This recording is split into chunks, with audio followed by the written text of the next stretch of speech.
Okay, everybody, we're back with another episode 22 of the Blank Your Game podcast, and we got a full house here tonight. Everybody's in here. We've been playing some games. We checked out some new consoles. We've been following some of the news, so we actually got quite a list of topics to talk about today. So we're going to quickly hit into it. We're going to jump into what we've been playing, and I'll start off clockwise again, like I always do. Jason? I get to go first? You always go first a lot. Wow. I got, let's see, Jason, Soto, Gamertag is House of Suffering on everything. Except for Xbox, it's minus a G. I've actually been playing a lot of 2 games. Actually, 3 games, kind of technically. I bought Terraria last time, and I talked a little bit about that, but I didn't really get a chance to actually play it before the last podcast, so I actually played a good amount of that game. That's that 2D like Minecraft type game. It's like $3 on Steam. What's it called? Terraria. Terraria. Yeah, it's coming out on the PS3 pretty soon too, and the Xbox 360. Nice. But I played about, I'd probably say a good 8 hours, 9 hours of it in. And then I was like, okay, I'm done with this game. It's not like Minecraft. Minecraft is very like building oriented, maybe discovering oriented. This one's kind of discovering, but at the same time, like there's more of a fighting aspect. Oh, okay. And you have to deal with more creatures. Yeah, and it's also like mining and getting materials is kind of meticulous because in Minecraft it's first person and you're like hitting a block that's like the size of your face. Yeah. So like the whole screen, you basically just have to put your cursor somewhere on that block that takes up like, I don't know, 60% of the screen. Yeah. On this game, you're a little teeny like pixelated guy on your computer screen. So your axe is just little points. So basically, you put your mouse pointer on a block, and you have to be next to it, and then you have to click it, and he mines it, and then you have to move him a little bit and click on the next one. It's fucking tedious. So I built it. It has neat stuff like you build a town, and if you build houses that have certain I guess attributes like a roof, and it has to have a back wall and flooring and a door and chairs. You build that and have like some criteria met, like certain amount of money in your inventory, and a new person will, like an NPC will move in, like a nurse or a doctor, not a doctor, a nurse. So far I got a nurse, a merchant, and somebody else, I don't know, but. And it's all 2D, so, I mean, I had my fill of it after like 9 hours. Yeah, I knew you weren't too hot on it the first time when you were talking about it. But you know what? I never tried the online, because maybe that's why. Supposedly the online's really fun. Like really? Minecraft online is fucking it is, yeah, it's a lot funner when you play with other people. So maybe I should try that. So, like, how does it work when you play Minecraft online, though? Like, you're building stuff together, and that's... Yeah, you're basically in the same, whatever world has ever been spawned by whichever person. If you come into their world, you basically can explore the entire world yourselves and help build onto things or help mine things. It's kind of like you get dropped in the same world they're in, and you kind of can do whatever you want. Yeah, and you can go in there and fuck up their house. You really can. My girlfriend had that problem. Sometimes. On all the servers I've played on, they're pretty... Yeah. She was playing with one of her friends, a coworker's daughter, and she didn't set the system up as invite only, so that person had a friend that joined their game, and he just went in the house and started stealing a bunch of stuff out of her chests and everything that she'd been mining up. Oh, my diamonds! My precious diamonds! Yeah, so she immediately boot that and kind of learned that way that she just set it to invite only now. I've played on servers where it was like all set up to where you couldn't do stuff. Yeah, you couldn't touch anything.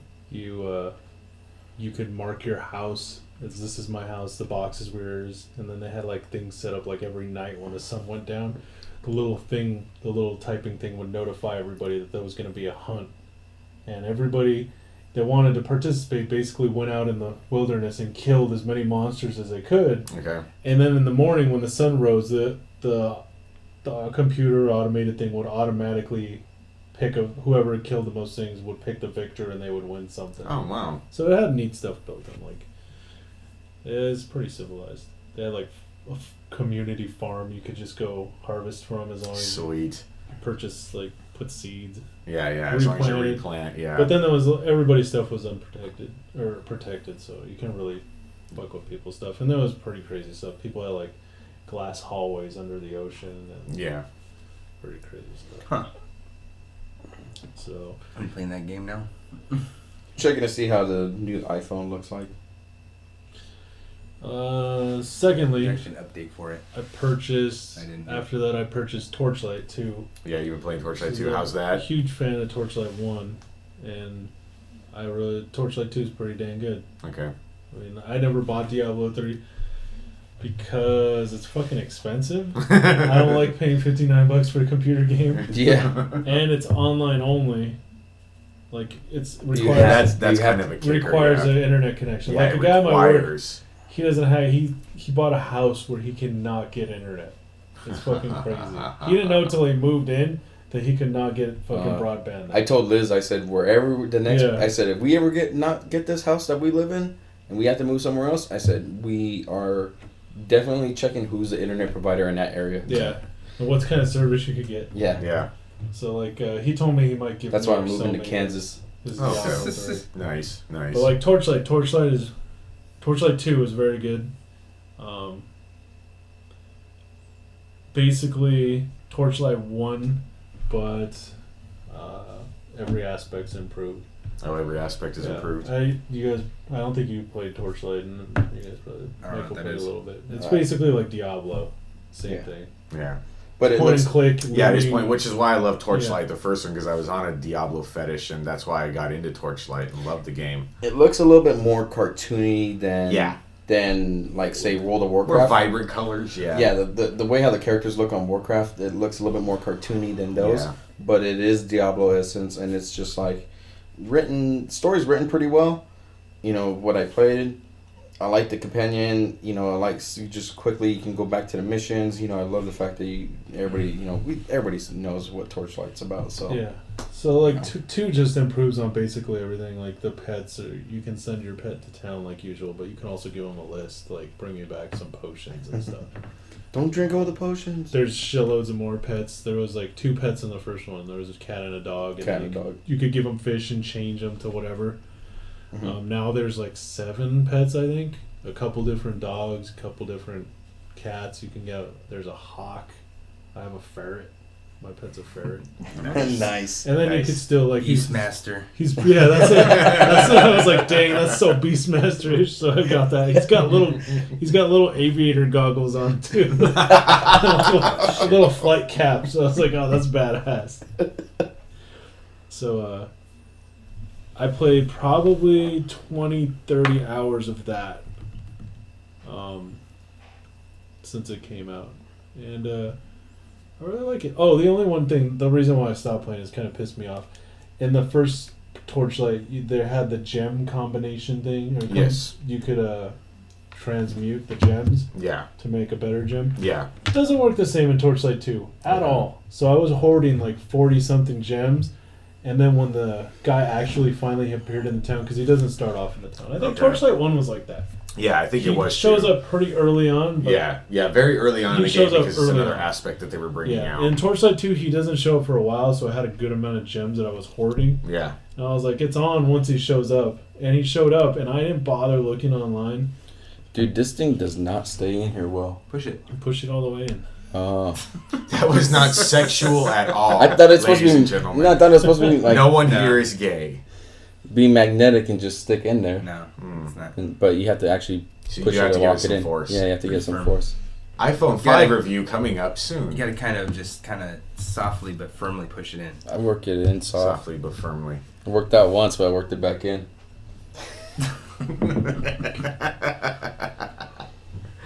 So the gem thing's fucked up. Yeah. It doesn't combine them like it did in the first game. It kind of just fucked me. I Okay. turned 42 gems into like 2 shitty ones. Oh, that sucks. And like, I was pretty pissed, so I stopped playing. I forgot which game I was playing like that in. Oh, it was fucking on the iPad. Infinity Blade 2. Yeah. Mhm. That one, combining the gems, is actually pretty decent. Like the menu system, like if you combine 2 shitty gems, or like if you combine, like, okay, say for example, there's different shapes. There's a triangle, a hexagon, and a circle gem and stuff like that. So if you put a circle gem and a triangle gem, you don't know really too much what you're going to get. But if you use all three, like the circle gems, then you get one gem that has an aspect of each one of those three features when you combine it, which works out really nice on Infinity Blade too. That's the way Torchlight 1 was. You had three gems. It was, They had to be the same exact gem, and you combine them, and then the gem you got was slightly bigger and had, I guess, 60% of the attributes of those three gems. Yeah. Mm-hmm.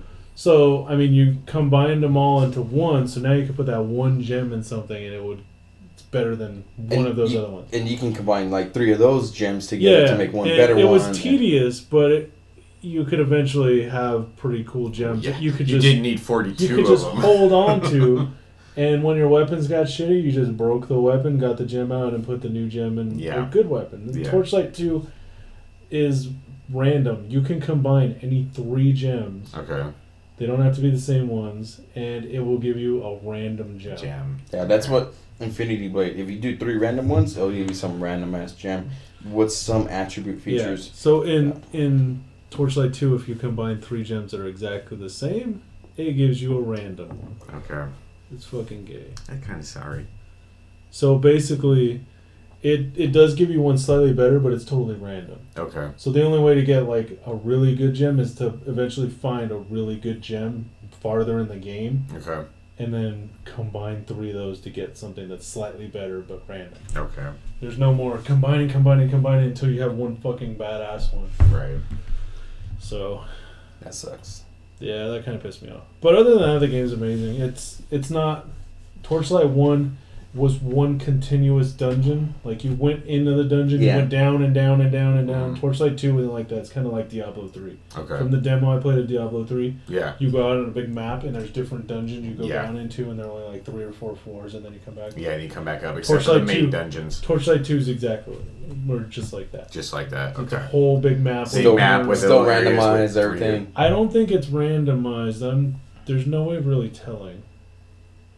They could be dungeons as set points of the way they're designed are right, but all the loot, of course, is random. Yeah, but in the first one, it was totally all the went through were randomly generated. Yeah, all the dungeons were randomly generated in the first one. So if you went down, it would be different from, say, your experience to my experience. But even if you went down and you died in there and you had to start over, then you went down in there again, it might have been different. Okay. But if you continue on with the same life, I believe. No, I think once you go there, it's generated. It won't change when you go back. But it is random in the first one. I don't know. I think they would have kept that. That was like their main selling point in fucking Torchlight 1. I doubt they got rid of it. I just have no way of telling because I've only played with me. Okay. Actually, I played with my cousin. No, I played it twice, and because I had to install it twice on my laptop. And the first time I played it, the dungeon was different. The second time I played it, the dungeon was different. Yeah. So yeah, my experience would be different. Would be different from but what kind of dungeon. I was wrong about when you die. When you go back, if you die and you go back in there, then the dungeon's the same. It's the same. Yeah. So it's the same generated dungeon you get once you go in. Okay. Every time you start the mission from scratch. Yeah. So Torchlight 2 is still a very good game. Just I don't like the gem thing. That's the only thing I don't like in the game. Every other aspect's completely improved over Torchlight 1. And Torchlight 1 was pretty dang good. I mean, Torchlight 1 only lasted like I forget how many hours before I beat it. But you could keep going. Okay. So it's not like you beat the game and it's done. You could keep going. There was 2 other dungeons that were unlocked once you beat the game. Thirdly, I bought Borderlands 2 for the PC. Woo! On Steam. I bought it for the PC specifically so I could play with my cousins on it. Okay. And I'm actually pretty glad I bought it on the PC. Your cousins had PS3s also? Yeah, but the PC version looks fucking it looks amazing. Really good. And if you have the physics, a card with physics, it looks fucking crazy. You feel like you're playing a next gen game. Okay. It doesn't feel like you're playing like a PS3 game. You're like, wow, that's pretty fucking cool when you throw a fucking grenade and it just blows and there's pieces and litter everywhere and it tears like cloth. Okay. Like tarps. Record some video, send it over. We're gonna need video now. So also Borderlands Part 1 was pretty good game. Borderlands 2 improves on it in every aspect. In every aspect. Yeah, so, I mean... Are you the it's a great same game. exact group of people No, that was in the first one no, from the you're Vault different. Hunter?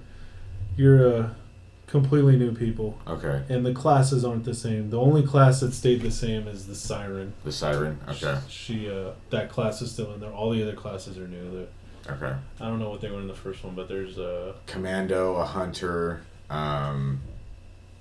the sniper. tank type, which I can't Yeah. remember his I name. think Yeah, it was the just- Hunter I think was it the was just sniper tank. type, Yeah. and then the which was the Siren, which was the magic type. So in this one, I forget what they call the sniper. He's kind of like a sniper ninja, so I guess his name, I think they just call him Zero. Okay. I don't know. I think that's his class is Zero. Okay. But I picked a Siren just because, I don't know. I don't really like the other classes. The fucking Gunzerker guy looks like a midget. He's fucking short. You know, when I play with my younger cousins, like that guy, and the girl I am like looks down on him. That's how fucking short he is. It's fucking retarded looking. I could see if he was a big guy, but and then my other cousin's a sniper guy, which I don't really like sniping that much. I think I might play a second time as the Commando. Any of you guys the same class that you're playing together? No. That somebody, I forgot who it was. I was watching Twitter and somebody posted on Twitter like, I think it was Cliff Blazinski or whatever. Cliff Blazinski. Yeah, and he was sitting there saying when you play Borderlands, there's one of each class for a reason. When you play 4-player co-op, you know you want somebody. You don't want to go out there with 2 snipers and shit like that. You want one person to be each class member. You can totally. It'll let you play. Yeah, it'll let you It'll play. let you play everybody. Yeah. That's another reason why I picked the girl, because I knew my 2 cousins wouldn't pick her. Yeah, I won't play a girl. Yeah, they won't play a girl. So I was like, whatever. So Bias. This is a man. Bias. Bust out the lipstick. yeah. They fucking hang out with they hang out with madmen and smoke cigarettes all day and drink scotch straight. So let's see. Different. Borderlands 2. Borderlands 1. You basically were in an area. You travel to a new area. When you're done with that area, then you travel to a new area. Yes. That's how Borderlands. Yeah, because I'm back Borderlands playing 1. it again. Yeah, that's a Borderlands one. Yeah. Borderlands 2 is kind of the same thing, but I'd say It looks like one big map. about a fourth into the game, you actually get a hometown that you can warp to, and you can handle all your business. Like there's. So you can just leave from straight there to go to other places. Yeah. So nice. And then in the first one, you had to play a certain amount into the game before you got the ability to fast travel. Yeah. Borderlands 2, it opens up. Fast travel opens up Automatically? Yeah, Oh, okay. pretty early in the game. Okay. So once you get to that main town, you can fast travel there whenever you want. You can fast travel anywhere. And then whenever you meet somebody in their area, like you meet the first guy in his area and you do his missions, when you're done there, you leave there and he fast travels to the main place too and hangs out there. Okay. So eventually there's like 6 or 7 or 8 people at the main place that you can get missions from. Okay. There's a bar, there's a store, there's fucking slot machines, which are fucking crazy addictive. Damn, we got. Oh yeah, somebody I The know. slot machines are badass. Somebody was telling me they're like I can. Ooh, I'm like one of really? those I old blew ladies. so much money on the slot machine Really? because it gives you guns. Oh. It's badass. You pull the thing on the thing, you pull the handle, and it's like, and then when it lands, and you win a lot. Okay. You win like I'd say 80% of the time you win. Okay. So you pull the trigger and then a drawer pops open and either gives you a handgun or fucking money or iridium, which you use to buy your upgrades now. Okay. Like your upgrades to your backpack and how much ammo Yeah. you can carry. Yeah. Or you pull it in, it goes, you go, and you win, and the fucking side panel pops open and there'll be like a rifle or a rocket launcher. Oh, nice. So it's pretty damn addictive. Because, I mean, you could be out in the world killing people and opening chests, or you could just stand in the bar and crank on that thing and just get a shitload of guns. And, Yeah, That's somebody was badass. sitting there. This Rachel chick was like, I could be one of those old ladies that are at the casinos just gambling my money away because the slots work so well in Yeah. Borderlands 2. I've spent probably over $150,000 on those slots already. Damn. I like how you kept track though. Yeah, I know how much money I've made in the game. You don't get money that easily. Okay. And on my money, I have no problem shoving in the slot machines. Because, I mean, you don't really need to buy ammo. Ammo's pretty cheap. And it's pretty... And you find way better guns than fucking... that you can buy in the store. Yeah, Every once in a while you'll come across one in the machine, but the ones you get in the game are actually way better. Okay. So the ones you get in the machine, you just use them to sell? Yeah. Just go around the corner and hawk them and then go back to the slot machine. Daddy needs some new shoes. Wait till the patch. They fix that, and then everybody's gonna be cracked out. Well, there was a first bug. Like Chasing the they dragon. gave everybody that one golden key. Mm-hmm. So in the main town, there's a gold chest, and if you get a golden key if you pre-ordered the game, and you also get a golden key if you sign up for the social club in the main menu. And there's a gold chest in the main hub, and you can go there and open it, and it'll give you the second highest grade of guns, like a purple gun. Okay. Yeah, okay. And they correspond to your levels. So like if you're level 20, you open it, they give you level 20 guns that are really good. So early on, people found out that if you go into the save files, you can edit your fucking save to give you like infinite keys, like as many as you can type in, like 999,000 keys. So if you edit the save file itself, so you had to copy the save file, put it on the PC, and then edit it.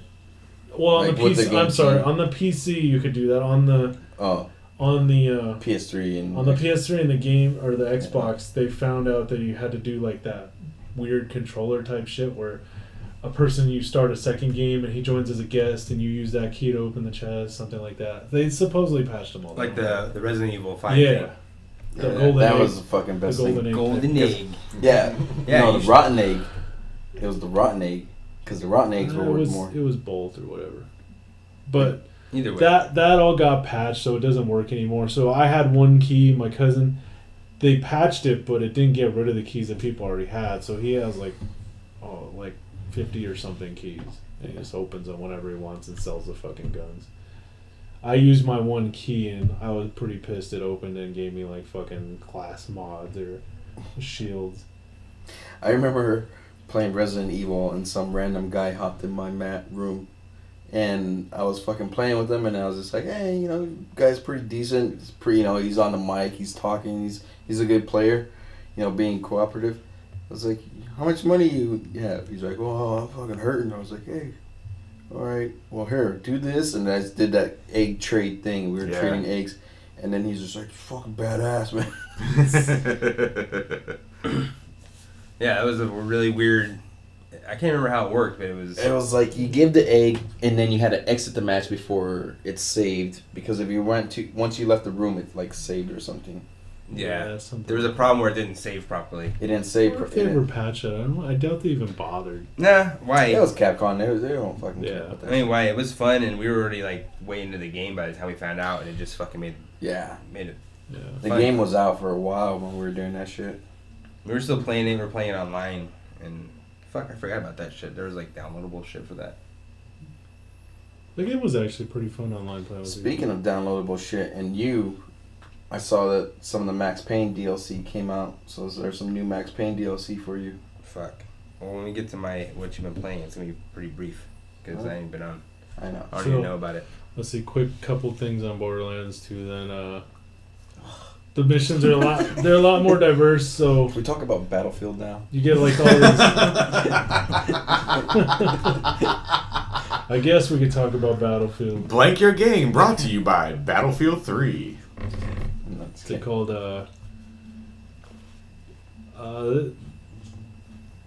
You're saying something about the levels. yeah. All the missions are pretty straightforward and they're pretty cool. I mean, you go all over the place, and then the other characters from the first game show up, but they're all you get missions from. So they're in the Okay. game. Actually, not all of them. I forget who the fourth one is, but he hasn't shown up yet. I haven't beat the game. Okay. But you get into some fucking crazy battles with like just shitloads of stuff happening.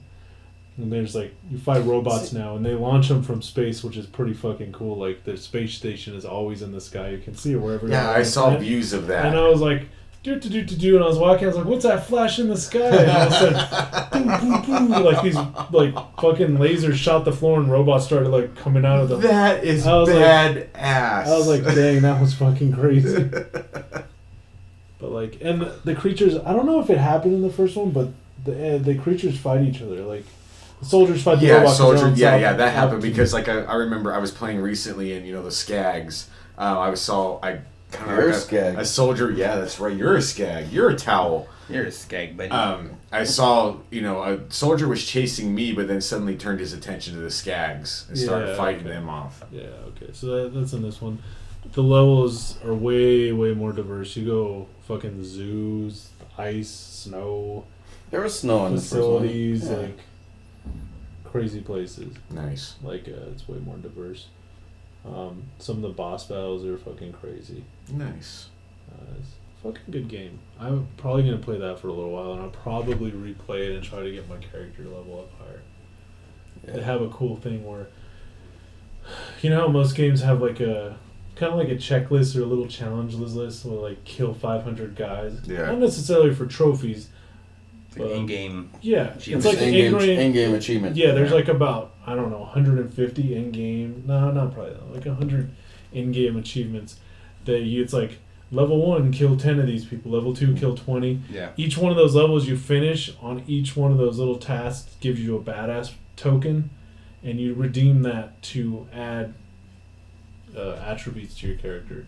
So every badass token you redeem, it gives you 5 random choices that you get to pick from, which is add a little bit of percent to like my melee damage, add a little bit of percent to my fucking shield, and every time you use a token it's random 5, so there's like 20. Doing?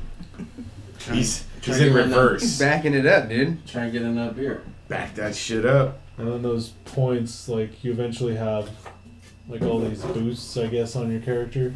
It carries over to every character that you make. Okay. So, Okay. So that's cool. That's very so cool. like, you either play the game, you pick a new character, you automatically start off. Not everything, Pretty- just those. Just those attributes you boosted with the badass token. So. And I was hearing also about Claptrap's secret stash. Ooh, you got a claptrap. That's right. I do have the Claptrap.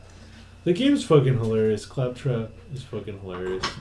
But I heard, there's a place you can store guns so you can keep it for your other characters if you make more. Yeah, Claptraps is fucking like 4 slots. It's pretty whack. Okay. He's basically fucking retarded in the game. So like, Thank you. it's pretty funny how retarded he is. He's basically in there because he's retarded. So like, you have a bank in the main city which you can upgrade and get lots of slots in. Okay. Like, I don't know how many I have because I don't really use it. I sell everything and gamble. Okay.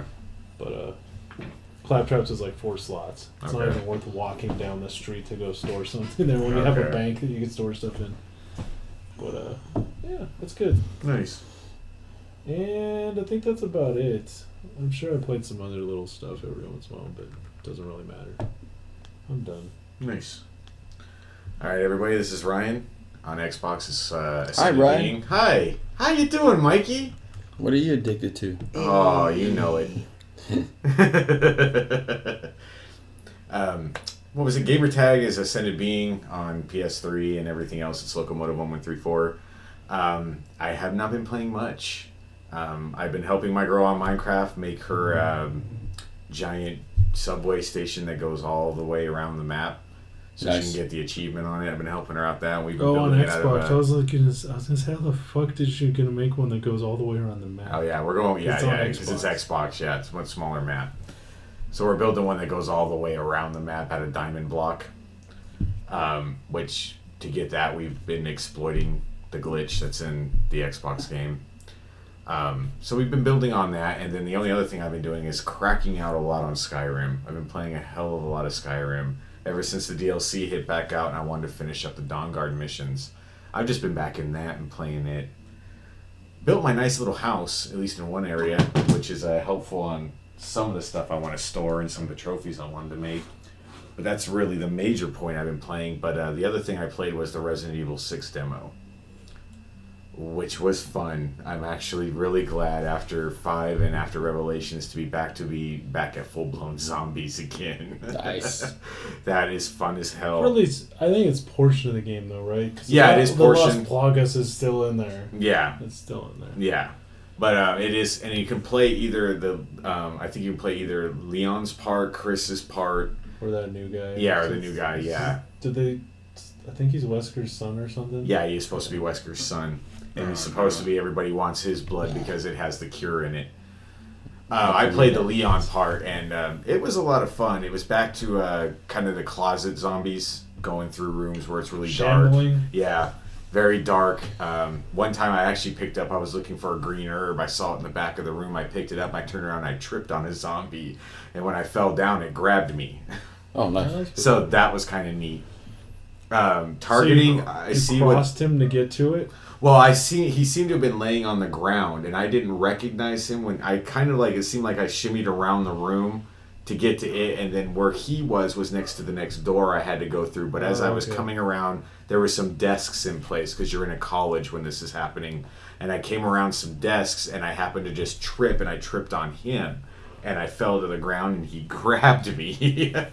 So that was kind of an interesting, unique fight. Did it go into like a button sequence, or more like a quick time a little bit with it was just really right stick or left stick. It wanted me to jiggle the left stick, and then eventually your character who is with you will eventually help you get the person off. They'll just shoot him in the head or something.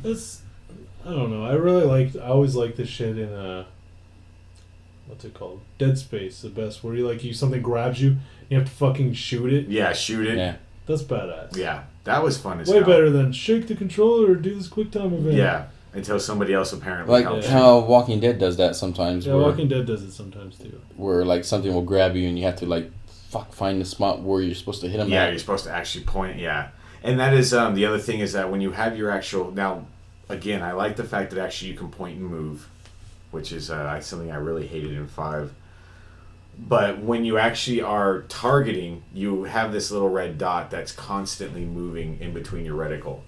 And that is where your bullet's going to go. And it's constantly moving. Really? Yes. So when you aim, there is this little red reticle, almost looks like a red dot. But you can see it between the actual reticle. It is floating. That's pretty cool. Yeah, so that is how you need to help line up your shot. So not only do you just have to have them in the reticle, you need to see where that red dot is on them. So there's no more picking off a fucking zombie down the street with a fucking handgun. Cannot do that. Within a good range. I was in and probably in for center mass, so you don't fucking miss. Yeah. I was in the actual it was basically a college classroom, so everything was built up. And I was coming down the area, and then right behind one of the desks is a zombie. He pops up. I immediately pull out my gun, and yes, it is very hard to hit somebody from that distance. You have to wait till they come up a little bit closer, or you get closer to them. Cool. Looking at that picture, it says, "Visit Norway. We're so badass we stab grounds." Take that, Earth. Giant stones. But I played about halfway through that, and unfortunately I had to go to work. So I thought you were going to say that you turned it off. No. I had to go to work, so I just stopped right there. But I did like going back to the zombie horror, the darkness, not being able to see exactly where they're from, where they're coming from. No demo on the PS3. No demo on the PS3. Yeah, and then I loaded up my Xbox and I tried to download the demo and it fucking wouldn't download at all. That's terrible. I was looking everywhere and there's no download button. It's all free trial, and then you click on it, it's all more details. And you click on more details, and it just fucking won't download. I had a funny experience when I first went to it because it was on the main screen. I clicked it, and suddenly it said purchase for -1 gamer point. Really? It wouldn't let me do anything after that because believe me, I tried. But little mess up on their side, huh? They're gonna pay you to play it? Yeah, basically, they're gonna pay me 1 gamer point, which is half a cent. Who knows with that fucking currency? Fucking Xbox with their weird point system. They are getting rid of that. Why don't they just do about 100, just like dollars? No, they are. They're getting rid of that with the next iteration of the. It's been 7 years. Yeah, it has. So what's gonna happen to my 580 Microsoft points I have they're right now? They're gonna turn into currency. They do that kind of shit because it confuses people and people don't realize how much they're spending. Yes. That's the reason why they do a fucking oddball point. Yeah. Fucking bastards. Because it doesn't correlate how much money you're spending when it's fucking points that don't match up to the dollars. It's fucking stupid. But I have to say the game looked pretty good. I mean, I've heard a lot of things of people saying the game didn't look that good. At least the small demo part that I played looked very well. What were they saying? How what? A lot of people were saying it didn't look. It didn't even look current gen. It looked rather nasty in the way, in the fidelity of things. The graphics didn't look very good. Were they trying to make it like grainy or something? You know, if they did, I didn't see any aspect of that. It looked pretty good to me. Well, you do wear glasses. Yes, that's true. But were you wearing them when you were playing? No, of course not. Why would I do that? Why would I want to see Why do what I I'm want to doing? see what I'm playing? This There's game no looks- point in This that. game looks amazing. There's no challenge in that. I can look at it Graphics are without my stupid. glasses. You're like a hipster video game player. You don't play for the graphics. No, I play for the noises. You take your glasses off when you play. You're a sound guy, audio That's guy. right. But That's why I play Minecraft. so besides the Resident Evil, Honestly, that was it. That's, you know, I've had a lot of things going on this past couple weeks, so that's about the most I've been playing. okay. You just updating your Vita now? Yeah, updating the Vita now. Because obviously I I've just not turned it realized on. when I turned mine on when I got here, I haven't played in like 3-4 weeks, a month. I don't know. I don't have that update to where you can push up and down and make the shit scroll. Oh, So I okay. was like, fuck, I never updated it. Is it my turn? It Your is. turn. This Bust is, it out. This is Vince and my. PSN. Is it Loki 909? Is it? Yeah. I Yes, don't it know. is. Is it? I get confused. Let me check my friends list. It's Loki 909. Loki 909.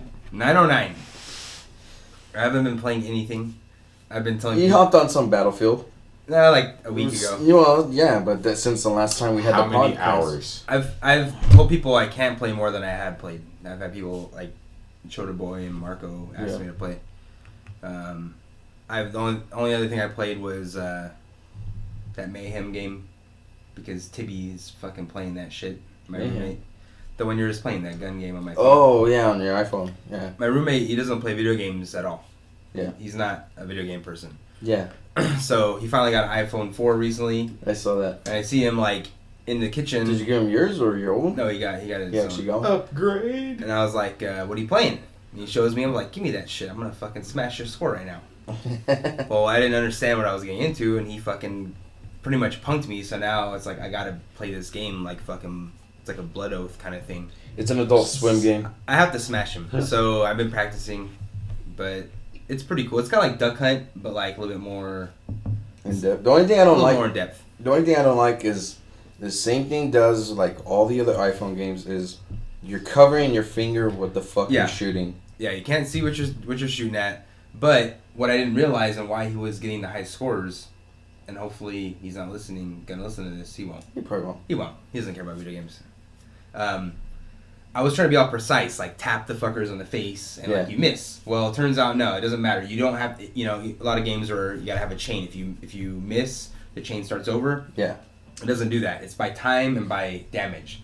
So if you have a machine gun, which I have, you just hold your fucking finger down and start fucking like sliding your finger all over all the guys. And let's say there's one guy, you fucking tap on him and you'll blast him, and then you keep fucking holding it down on his corpse and keep shooting him, and it'll fucking $3. it'll make your multiplier go up and up and up. Mhm. So I realized, fuck, you just like button mash it, dude, like Yeah. with the touch screen. And what is this? No, continue. And It's so a- now I understand. I understand how to get the multiplier. So I'm gonna fucking romp on his. Yeah, because I was getting a couple multipliers when I was playing it on your phone right now. And the reason I is because you have the new sexy iPhone 5 that everybody wants. The iPhone 5. And I wanted to see how the new screen looked like because I seen the pictures you've been taking. Yeah. The pictures have been really nice. You want to and check out the really performance, so you like went on my Facebook and then posted some fucking Posted a truth. Lies. Obscene Posted a shit. truth. Some Lies. obscene shit. yeah obscene. Not like obscene in the fact that it was completely false. I hope your mom saw it. She's like, oh no. She probably called me right away. No. She calls you. She's like, I got Viagra for Yeah. you. Everything okay He down goes there? home and there's some Viagra waiting for She started giving me advice. First thing That's all I do, I need. go, hey, let me check out your Siri. And I fucking mess with his phone. And I'm like, yeah, I have a hard time getting my cock hard. Anyways, It's fucked up. Hey, he fucked with me first on my Facebook. And I was What waiting. did I say? I was waiting. What did I say? Let that shit simmer for a long ass time. What did I The hate post? breed inside of me like a fire. You know the difference between justice and punishment? What did I post? It was like, Something about you're shitting funny. Yeah, I'm having diarrhea problems. I'm having blood squirt out of my ass and shit. No, it wasn't that. It was something like it smells funny, and you're wondering if you should take like some of it to the doctor in a bag or something. Something like that. Yeah. It was I keep on having diarrhea. I wonder if I should take my shit to the doctor or something like that. It was fucking... Anyways, it was amazing. I didn't jump on there and delete it right away because I was... Well, because I saw you doing it, though. I saw you, like, oh yeah, look at my phone. He's, like, looking at it, and then you get that look on your face. I'm like, he's not looking at my apps. He's fucking up my Facebook right now. I knew immediately. That's the face people make when they do that. So that's all I've been playing. I do want to talk about, really quickly, a game that a coworker's been playing. I told you I have a new coworker, and I told him about that WoW ripoff, that Game Loft. Yeah. Chaos and Order. Chaos Order. And he loves it. He's fucking cracked out on it. He plays WoW as well, or at least he used to. And I had it on the iPad and I paid for a while. You and me were playing WoW for a little bit on the iPad. I'm tempted to check it out just for the new phone, but probably not. It just takes up too much time. Anyways, he was trying to figure out a way. Really smooth though. That's it. Really fucking smooth for being cool. an iPhone, iPad, iPhone app, whatever. What was the name of it again? Chaos Order. Chaos Order. It's cheap. It's like, I think it's $5 or $6 initially, which is kind of pricey. I got it for free, and then you pay like $1 every month. Yeah, it's like $1 a month. It's from Gameloft, okay. And for the subscription, and then you go on and you play, and it's fucking. It's a pretty. I mean, I'd say it's got about 70-75% of what WoW has. Like there's that last 25% of complexity. It doesn't. Gameloft is the like maybe a little bit less. Oh yeah. I know all about Gameloft. But the point is, he keeps telling me about it. I asked him about, I'm curious about games, even ones I don't play. Like obviously I don't play that often, but I like to talk about games. Alright, I'm sorry if the noise gets a little bit busy, but it's getting warm in here, so I'm turning up the fan. We're taking our shirts off. So if you Taking our shirts off. If you hear weird noises, it's our hair. This is now a topless podcast. Our chest hair brushing against our shirts. Yeah, That might be That's too pretty fast. That Wow. fucking fan is lethal. Wow. I know. Well, if we ever need to They behead put the anybody. thing way up on top of here, so I'm always like, I'm kind of nervous just sitting in the room when it's like on that fast. Alright, nobody's saying anything. Okay. Nah, it's pretty too loud. loud. It's pretty loud. It's pretty loud. I can see it. Yeah. It probably just being on that long moved enough air around, so we'll be good for Yeah. maybe a couple minutes. Be all right. 10 minutes from now, we'll pause it. You'll just turn it on for like 3 seconds, and then turn it back off. Unpause. Don't tell me what to do with my show. Yeah, I like that. The pause for the fan. Anyways, I'm trying to talk about this potato shit. Alright. All right. All right, talk about potato shit. This guy, he's obviously wants to fucking cheat the system like everybody else, and he figured out that if you can run in a certain spot and like bump into a tree or something, and you'll get stuck and you'll keep running. If you hold your finger down, creatures will aggro to you. Mhm. And if you're in a certain area, the creatures won't ever be enough to kill you. So if you can perpetually stay there while these things keep attacking you, and your character will automatically kill him. You won't get any loot because you're not there to do anything, but you'll get a little The bump in your experience. XP.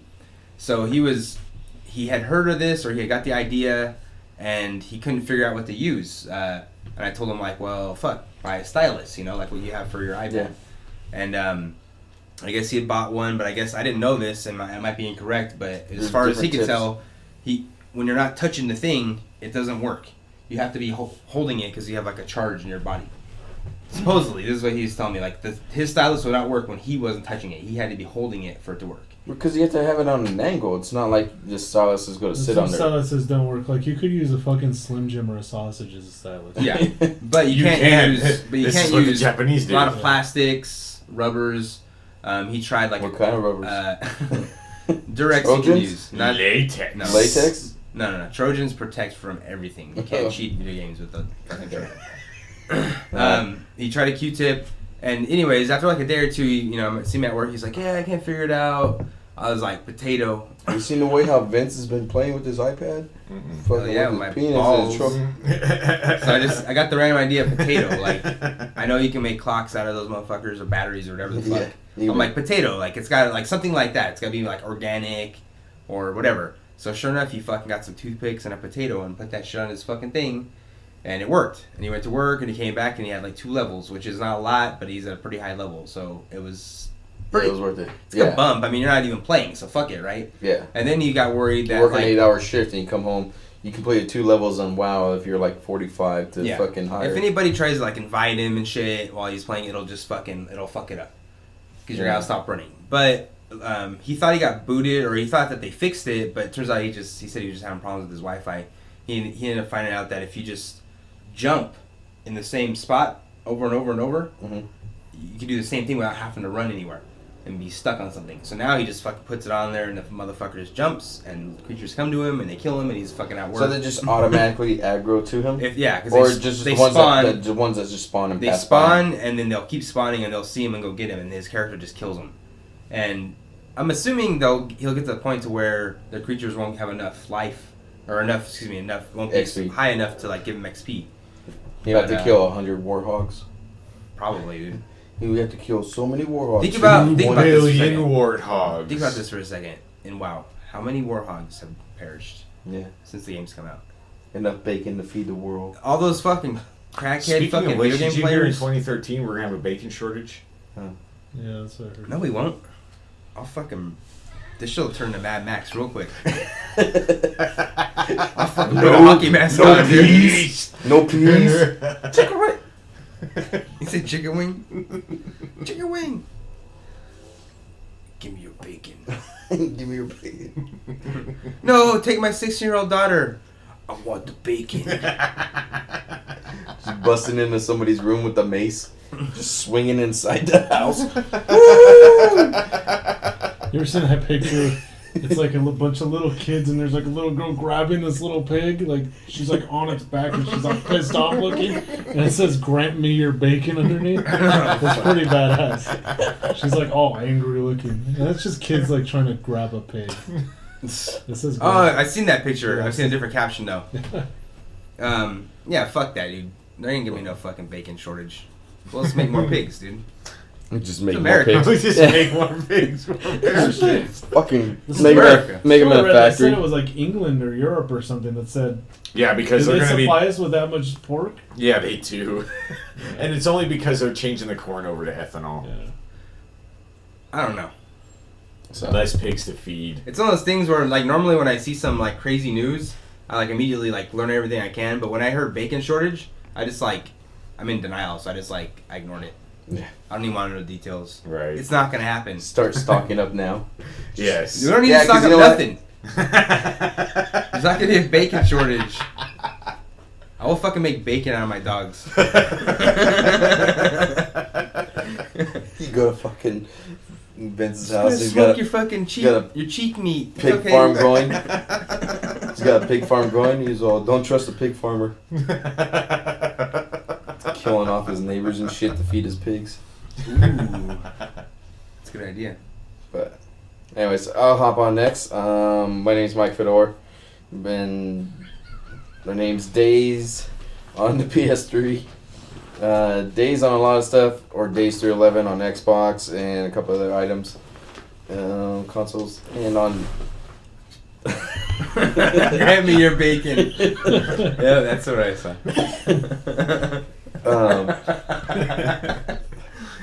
She looks so fucking angry.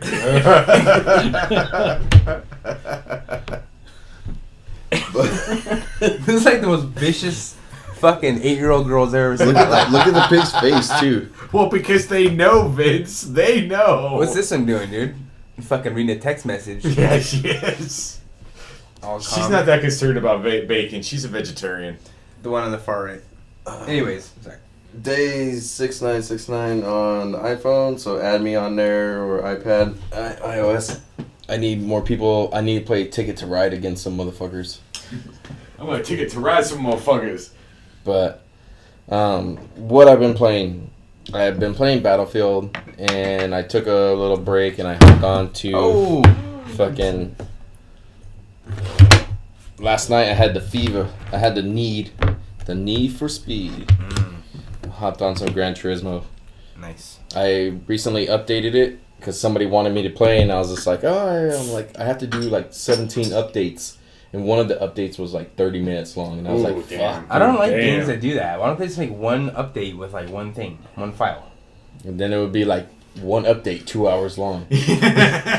So I guess there'd be really no difference. Yeah, but it's just like it just seems like more annoying when it's like that. I remember that fucking ping was like 50 update. Like what? You know, that was what I originally liked about the Xbox, when it would just be a quick patch update. Bam! Now it's just the same. He goes update and then download. That's what I like about the Xbox is it fucking downloads, and when it's done downloading, it also installs it. So when it's done, it's just ready to play. It's just done and ready. Used to do that. Oh, it doesn't do that No, anymore? that's what I was just saying. Now it doesn't do that anymore. It's not one continuous. First it does the download, then it does the update. That's gay. Yeah. Steam still does it though. Yeah, Steam is nice. Is I fucking love amazing. Steam. So Steam's my bitch. Steam does it while you're not even looking. That's right. Steam does it while you're not looking. So, playing some Gran Turismo last night, and fuck am I rusty. Oh, really? I look like a new person behind the wheel, fucking just driving around. People are asking you, did you just get this game? Yeah. I was fucking hauling ass around the track, and I was mostly in the dirt, fighting the car to keep it on the track. Okay. But because I haven't played it in so long, and since my save got lost, it kind of registers my ID, but it doesn't register my save. So Okay. some cars are missing, some cars are there, and my licenses and certain tracks I had to do over again. So I had to completed a bunch of races last night. Just the whole entire beginner series, I completed all of them last night, Right. and then played it. So I unlocked a lot of cars. I bought Jason's car on there, Jason's Subaru. So I was like, it was 99 cents, and I bought it, and I was like, okay, now where the fuck's it at? Yeah. I went into the game, I went into the simulation mode, and I was like, where the fuck is this car at? So I went to the dealership, and they had it on the dealership. I went to go try and buy it, and it says you have to install the car. I go, okay. So I went, and I said, where the fuck do I install it? And it tells you, you install it at the very, very beginning of the screen. You go over to the downloadable content section. So I went all the way over to the downloadable content section, and I installed the car, and they gave me the Scion version also for free. Oh, nice. So Okay. because of the update, Yeah. they gave you the Scion Scion version. So both of them are pretty much the exact same car, just different interiors and little cosmetic stuff. So I installed both of the cars, went back to the dealership, bought the car, and then I went to go check my garage, and so now I own 2 of the fucking PRCs. But you know what? I don't really care. What's it's wrong just, with that? Yeah, Install it's one. no, because there's a trophy for owning like so many cars. So the more cars you own and stuff like that. Okay. That game, did that thing ever work where you could just set it up to somebody drives your car, like you're basically a car Yeah. manager? Yeah. Doesn't that make you money while you're not playing? Yeah. Well, you can set it up that way, but you have to have the game in your PS3 on. So if you're like right now, my wife's watching the PS3. I can't do it right now. But if the game's on, I can sit there and control a race from my PC right now and set it up to control and do races. And then it makes you money. And it makes me money. Cool. But that earns up my B spec drivers, not me. Me as a player, I'm an A spec driver because I'm awesome like that. But no, we are awesome. if you play your A spec driver, you gain B spec drivers. They're just drivers that are like on your race team. So you can't use that money that they make to buy cars for yourself? Yeah, okay. When I went back onto the game right now, I had my B spec drivers do so much stuff in the past that I had like $3 million to spend on whatever I wanted. So I went in there and I had $3 million and I was buying all these cars, and I was trying to get this trophy for Penniless, where you run out and spend all your money completely. And I spent all my money and I was down to like 23 credits. And there's nothing in the fucking game that you can spend 23 credits on. Oh, so that basically sucks. it's... You have to wait. I have to wait till I get an even number and then spend all my money completely. Good luck with that. Yeah. That's fucking pretty... I guess that's challenging, I guess. It's pretty easy to spend all your money if it was... Yeah. But I did spend all my money. I was buying cars up the storm. I was buying Subarus. I was buying Skylines. I was buying Nissans. I was buying fucking Ferraris. And I won the Subaru 360. Oh, nice. It's an old 60s or 70s car. Yeah, I know. Yeah. One of the races gave me the Subaru 360 for free, and I was just like, and that's like a tiny, tiny, tiny ass little fucking car, which is kind of funny to look at. It's all about the Subaru 360 van. I hope they have it in there. Burn. Like, That shit's bad. but I played that. I also played some Metal Gear Solid Peace Walker, and I was gonna pop in Metal Gear and start over Metal Gear, and I was like, you know what? I needed some video, so I popped in Metal Gear Solid, the HD collection. Yeah, the HD collection. And I was looking at the games I wanted to play, and I could have played Snake Eater first, which is actually a story before Peace Walker. Then it's Peace Walker, then it's Metal Gear Solid 2, Sons of Liberty. But I was like, fuck it, I'm going to play Peace Walker because I finished Snake Eater, I finished Metal Gear Solid 2, but Peace Walker, I got to the last Metal Gear, but I couldn't defeat it because I ran out of ammo. Okay. So I was like, I'm gonna see how it looks like on the PS3. That game looks cool on the fucking PS3. Like they did a nice job of creating Which an one? HD version of it. Peace Peace Walker. Walker Peace Walker. That's the one that was on the PSP. on the PSP. It's a good game. It's a good game. I mean, the soundtrack's good. Everything, like the way you play. I like the ability to like you trank somebody and you can run up to them and pop a balloon, the Fulton recovery system, where you pop a balloon and it flies them up in the air and a plane catches them or a Oh, helicopter shit. catches them. Yeah. So, like you don't see the helicopter catch them, but you just Right. You get the idea of Yeah. what's going you balloon on. them in the air and you hear a helicopter come in or a Okay. plane come in, and it catches them and takes them off, and it takes them to to your base, and you convert them, and now they're on your team. So the more people you build up on your team, the more your base gets developed and the more resources. So like, if you have a whole bunch of guys doing researching for new technology, then you unlock new weapons. And the new weapons you unlock, you just say, okay, do you unlock the ability to create this weapon? Create this weapon. You spend the money for it, and then you go out and you do your mission. You come back and they're like, we're done creating that weapon. Now you can use that weapon. Okay. One of the things was the ability to create where I can look at a person and tell how good they are. Like, are they good at engineering? If they're good at medicine? If they're good at being a cook? And then also what they have on them. What kind of weapon? Like, basically a all-around scanner. So, you know, the more guys I got for my research and development, they allow me to unlock that tool. What was that spell from Final Fantasy? Search. Or something? You know what I'm talking about? Yeah, the one you could. Sight. Yeah, something like that. Yeah, you can like see all their attributes and shit. Yeah, you see all their attributes and everything. So you see that, but it's a little device that you have, a little handheld device you can carry. So you can look at them and see, like, do I want to take that person or not? Right now, I'm early enough in the game where I'm just taking everybody, you know, as much as I could. I mean, it doesn't hurt to take them, right? It doesn't hurt. You can get rid of them whenever you want. So that's cool. What are you, like Mitt Romney or something? I am. What's going on here? And once I build up my base, you know, they just unlock more stuff. My cooks allow me to make better food, so I have better rations. My medicine guys will allow me to have like better healing products, you know, stuff like that. So it's kind of cool. And basically, the base that you build looks like the hexagon area in Metal Gear Solid 2: Sons of Liberty. Big Shell. Big Shell. It looks like Big Shell. That's right. So as you develop it, it builds more onto that, which is you're basically building up your own army. And then later on, as you go along, you can send those army out to go do other missions in other parts of the world. So once you have enough guys, they're going to sit there and say, well, you have now where there's a war going on in Turkey. Do you want to, because you're mercenaries. You're all, the whole time you're mercenaries. Yeah. Do you want to send these guys out? They need 6 guys. Okay, well, I'll send 6 guys. And then you send the 6 guys, and then if they win, you know, then you get the money and you get, you know, whatever tech that they find or stuff like that. Okay. But as you send them out, each one of the guys will level up as well. Okay. So the more people, the same people you use constantly, you'll see their attributes rise up as well. Okay. So there's this little micromanaging system that's built inside of the game that works really well. Okay. You don't Yeah. find it tedious at all then? No, not Okay. at all. Okay.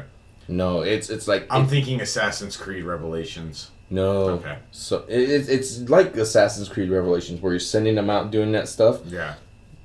but you know, as you're leveling them up, it's just like, okay, cool. It wasn't tedious at all in Assassin's Creed. Okay. Now, the way with Metal Gear Solid, you get to a point where you're doing the missions, but when I was playing it on the PSP, I ended up going back and playing the same missions over again to get a better score, plus get some more guys, you know, stuff like that, just to build up my army. Okay. So, you know, you can keep on playing right away, but you have this whole entire other system that you need to do as well. Okay. One thing that's pretty cool in it, which I haven't done yet, is you can take your game save from the PS3, convert it over to a PSP save, and then start up your PSP and play the game on your PSP with the same save. Okay. Now, so that's cool. Transferring it back over, you can do it, but it's just as hard. Okay. You know, it's a little bit of time. It takes a little bit of time to transfer. Okay. Yeah, I haven't done it yet because I was recording game video of it just to see how it was going. So it's something that I've been interested in trying out, and maybe eventually I will pick up the HD collection. You can pick it up for Xbox too. Yeah, I could, but I want to actually try it with the Vita. So I'm thinking about more going towards the Sony. The Vita one, there's the price that you pay, you're missing out on one game. I know that. Yeah. I'm well aware. Yeah, So, I do know that. So exactly what, like, I know you were talking about it, and my friend Ian, who's a big Metal Gear guy, he's been playing the HD stuff. So it's like a suite, like you buy everything, and it's like all these games. It's one game for like $40 or $50, and you get Metal Gear Solid Snake Eater. You get Metal Gear Solid Peace Walker, and you get Metal Gear Solid 2 Sons of Liberty. And you get They're all HD HD remix. They look pretty decent. Look very decent, like the God of War HD collection. Okay. Well, I've played 2 of those. What was the other? I haven't played Peace Walker, and I was actually kind of bummed because I don't mobile game, or I don't have any like handhelds. When I'm done with it, I'll let you borrow it. It's a disc. Yeah. It's a disc. Yeah. You can download the games. Fuck. You can download the games by themselves. Even This better. has changed everything. Plus, Dude, it's funny. Go ahead. No, go ahead. This kid I know, he's a younger guy. He just did like a painting. Like he came to my art show. Mhm. He did this painting of Big Boss. Really? And soon before that, he was talking about like, oh, I'm about to play Snake Eater. I've never played it. I played all the other Metal Gears. I'm not sure. I've heard some people say it's the best one. Some people say it's the worst one. Mm-hmm. And I completely forgot. And I was like, dude, that game's fucking awesome. It's probably one of my favorite, if not my favorite one. The reason I liked Snake Eater is because it's not so much like high-tech stuff like where you have the mini-map and the radar and stuff like that. Like, you'll have a radar system, but it's not the same type of a radar system. Yeah. Like, it'll pulse out, but it'll pulse out and kind of show you where they're at, but it's not like how the new Metal Gear Solids where like you have the full radar and like Metal Gear Solid 1 for the PS1 where like you could see where they're at and where they're moving at. Okay. It's a weird thing I always tell everybody when I talk about that particular game, but the first time I played it, I was working at a video store, so I was able to rent it.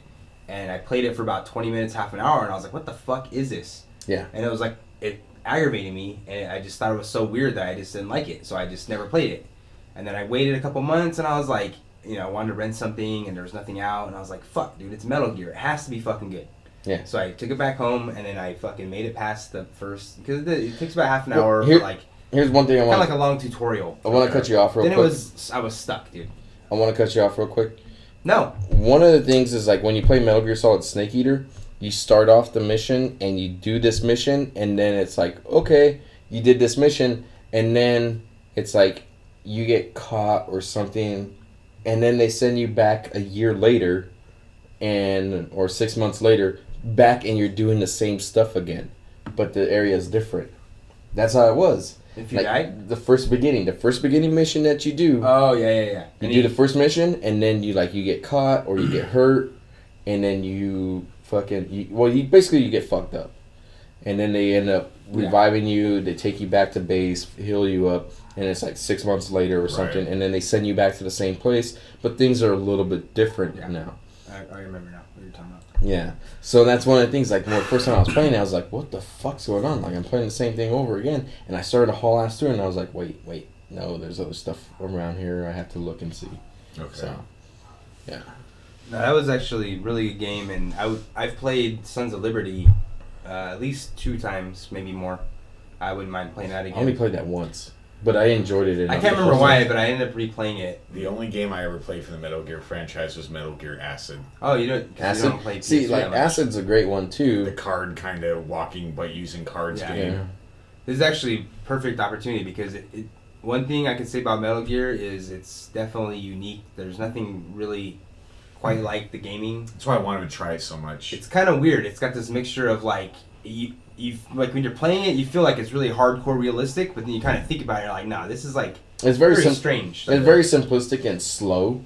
Like you're doing it, and it's simplistic and slow, but it's like at the same time, this shit's going on hardcore. Like it seems like a hardcore feature. Up where until like 4, it wasn't even first person. It was that view where it's like completely like fourth person, where you're like looking at the section and the guy's running like this, and that's how your Top character. down, Yeah, exactly. Top down. Very, very different. You kind of don't think about that when you're playing it, but I remember when Sons of Liberty came out. That was the first one that came out on PS2, and at the time it seemed amazing. Like the graphics and shit, it was like crazy. I remember playing the first level, or I had a demos disc, but they're very unique. They're very strange, but they are very story heavy. very cinematic. Yeah. Metal Gear Solid 4 was a little bit of a marathon in terms of the cutscenes. This is a little off the subject, and I just remember that I also played this too. Did anybody play Mark of the Ninja? No. Oh, wow. What is that? I wouldn't play it based on that it was from the people that made Shank 2. Shank. It was Did they fun. make just Shank 2 or did they make No, Shank they made 1? Shank and Shank 2. Okay. Yeah, I was Because just I thinking didn't the like most recent Shank. I one. thought Shank looked cool, but I didn't. Completely different. I saw the. I I played watched the demo review. for Shank 2, and it was pretty Completely fun. Side scroller. This is completely stealth, and it was a hell of a lot of fun. But it just kind of brought me back to the Metal Gear thing of the stealthy when I was watching Mikey on it. And if anybody out there likes those stealth games, I just tried the demo, but it was a great fucking game. Mark of the Ninja, check it out. For a second there, I thought you were gonna say Mark of Kree. That's right. I love that fucking game. Market Creed's the shit, man. That needs an HD remix. Fucking Market Creed. Market Creed and Market Creed 2. Those fucking games were awesome. The Rise of this Tassa was the second one, or something like that. Rise of Kassa. It was K. Whoa, that baby's upset. Oh, she's mad. Yeah. Oh, she just shut the door on her right.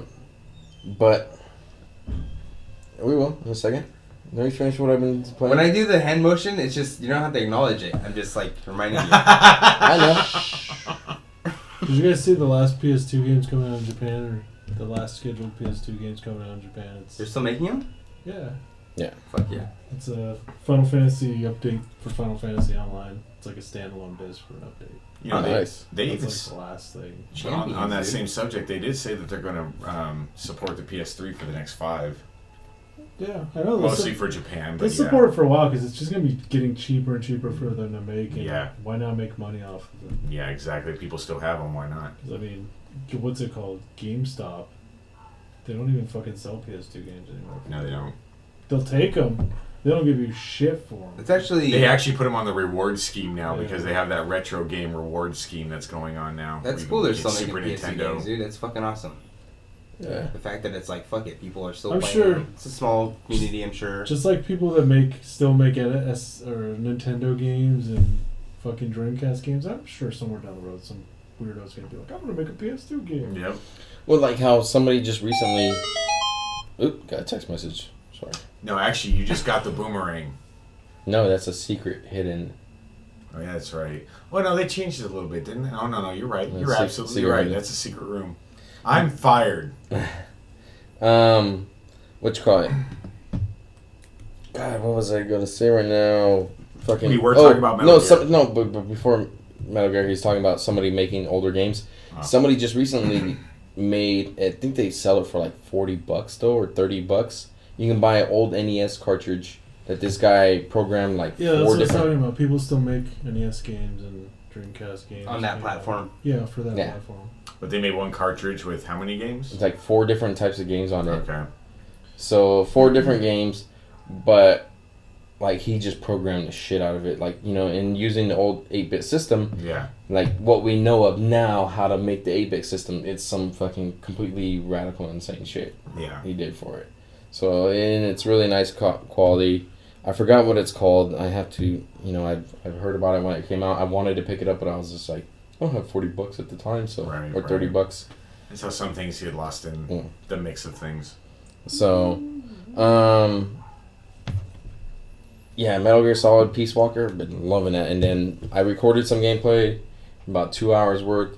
And the reason I wanted to play Peace Walker 2 is because also not only did I not finish it, but with the new video that they released for Metal Gear Solid 5, and they're talking Ground about Zeroes. Ground Zeroes. Ground Zeroes. There's many. Yeah. They talked about pause, and they Zeros talked about plural? Zeros, plural. Yeah, there's more than one. zeros, more than one. Zeros, more than one. Ground Zeroes. They You gotta love it. Fucking Love it. goddamn. Love it. Fucking Metal Gear doesn't make any sense. Ever. So awesome.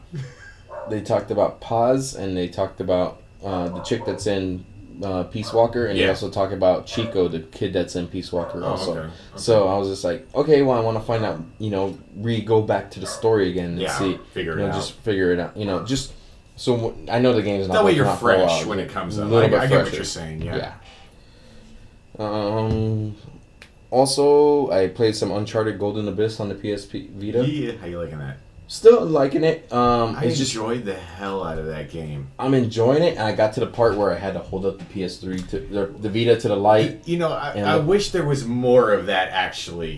Just It more happened of that like kind. once or twice. Once in the entire game, and I wish they had done The a only thing little that bit sucked more though, with like that. in this room that we're in with this Yeah. light, I was doing it, and I'm like, Oh, you had to circle reach- the whole light. reach 100%. Come on, damn Oh, it. it was so easy for me. I just put it up to my light. I have one of those big halogen bulbs, and boom, it was done. Like you couldn't see the map unless you hold the You had Vita to up. you had to hold the Vita. You had to hold the Vita up to an actual light source before you could see the map. Okay. And then when you hold it up to the light, it would show the image of the map, and then like as you moved around, it developed more of the map. So that was neat. I got up to that section, and then I haven't played it really too much since then Sorry, because I've been trying to do other stuff. I beat the game before I gave it to you, so. Yeah, that's what I was making sure. I was like, Yeah. "Are you 100% No, done?" yeah, I finished the game. I mean, I got to go back and go get extra stuff, but I can do that anytime. Yeah, and plus, by the time you get it back from me, you'll be like, "Oh yeah, we should play it again." I know the story, so I'm pretty happy with that. The story was fun, so kind of like Nathan Drake. Yeah, Nathan Drake's a good character. Kind of like It's fun. Whatever. Man crush. bromance. The guy knows. At least I'm not a brony. Oh god. That shit's horrible. That's pretty much it. I bought Jet Set Grind Radio, and I Oh, also, did you? Okay. Yeah.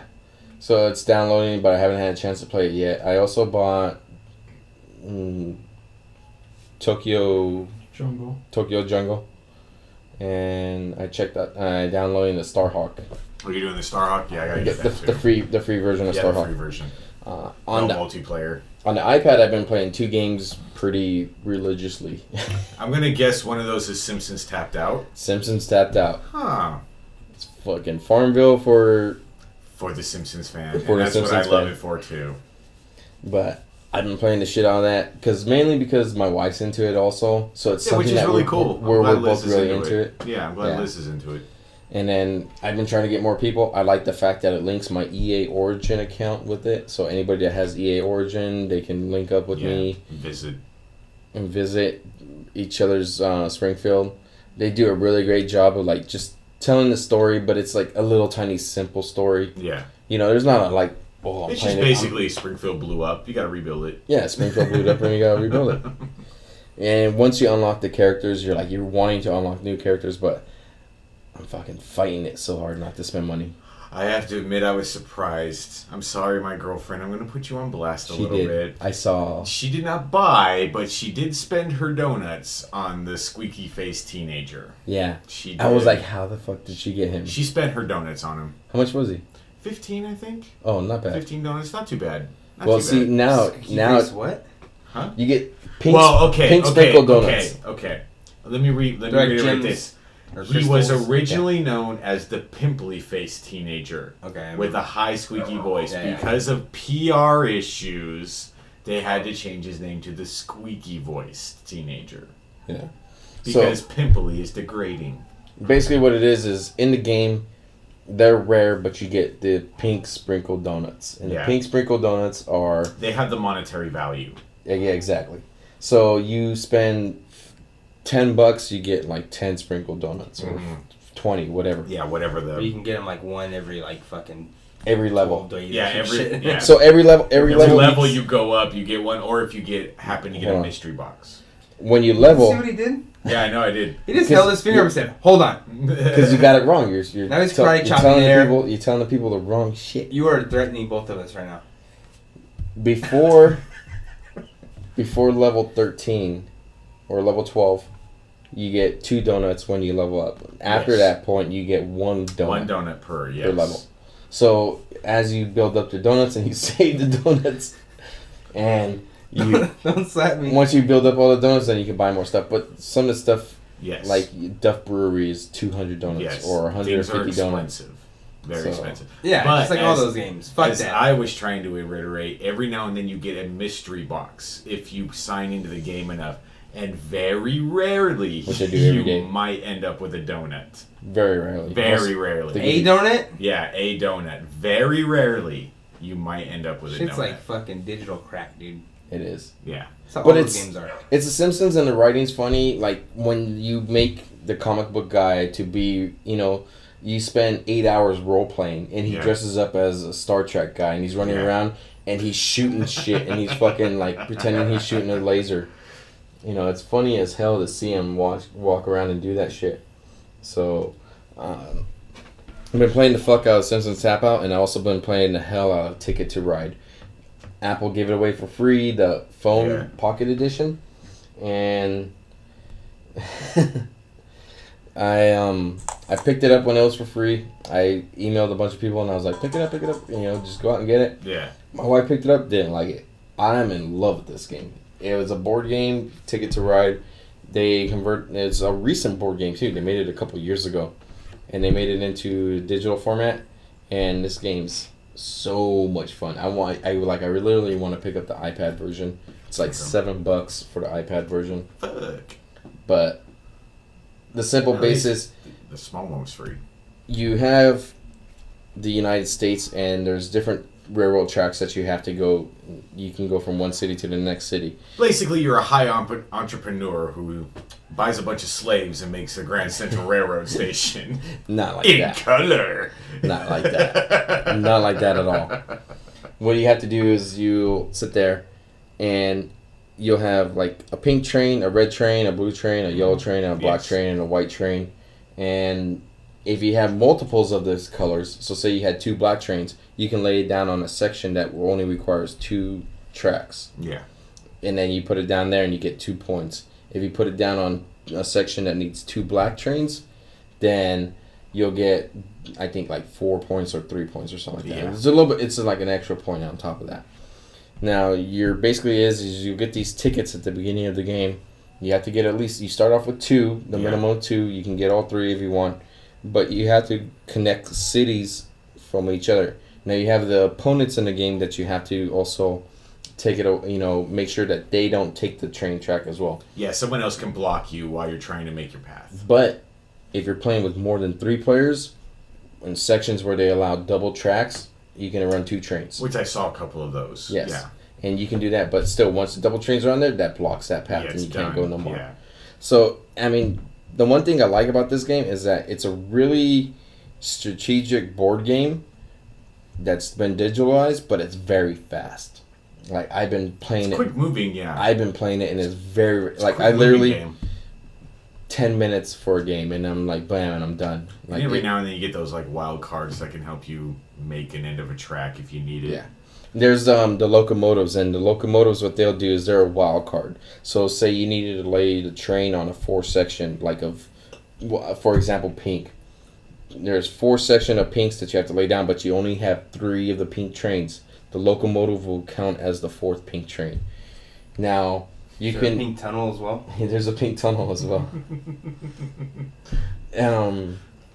Each turn that you get, you can either lay down train tracks, or you can draw 2 cards. Yeah. But if you draw a locomotive card, that counts as both of your 2 counts cards. As 2 of your draws. So, yeah, the game pace is very fast. I mean, if you get a chance to try it out, try it out. I've been hearing of Ticket to Ride for a long time, and I've been wanting to try it out. Now that I got it, it's just like it's one fucking thing too. fun. When you're drawing the cards, you can either draw from the section or you can draw blindly. Yes. Yeah. So just so people know that. But with that, that's been what I've been playing. We're gonna take a break here. We're gonna be right back. You're not even gonna notice that we're gone. Somebody here is fiending for a cigarette. That would be me. Oh, even though he looked at Vince. He just tried to hit. It went from Vince to me. Anyways, so we'll be right back. All right, everybody, we're back. And we back from our break. We wanted to make sure everybody was relaxed and calm. Relaxed. Fuck it. But since we've gone through what we've been playing, we're gonna go into our topics list, which we have 9 topics, and one of the topics is a question from a listener, our good old buddy UntechSavy.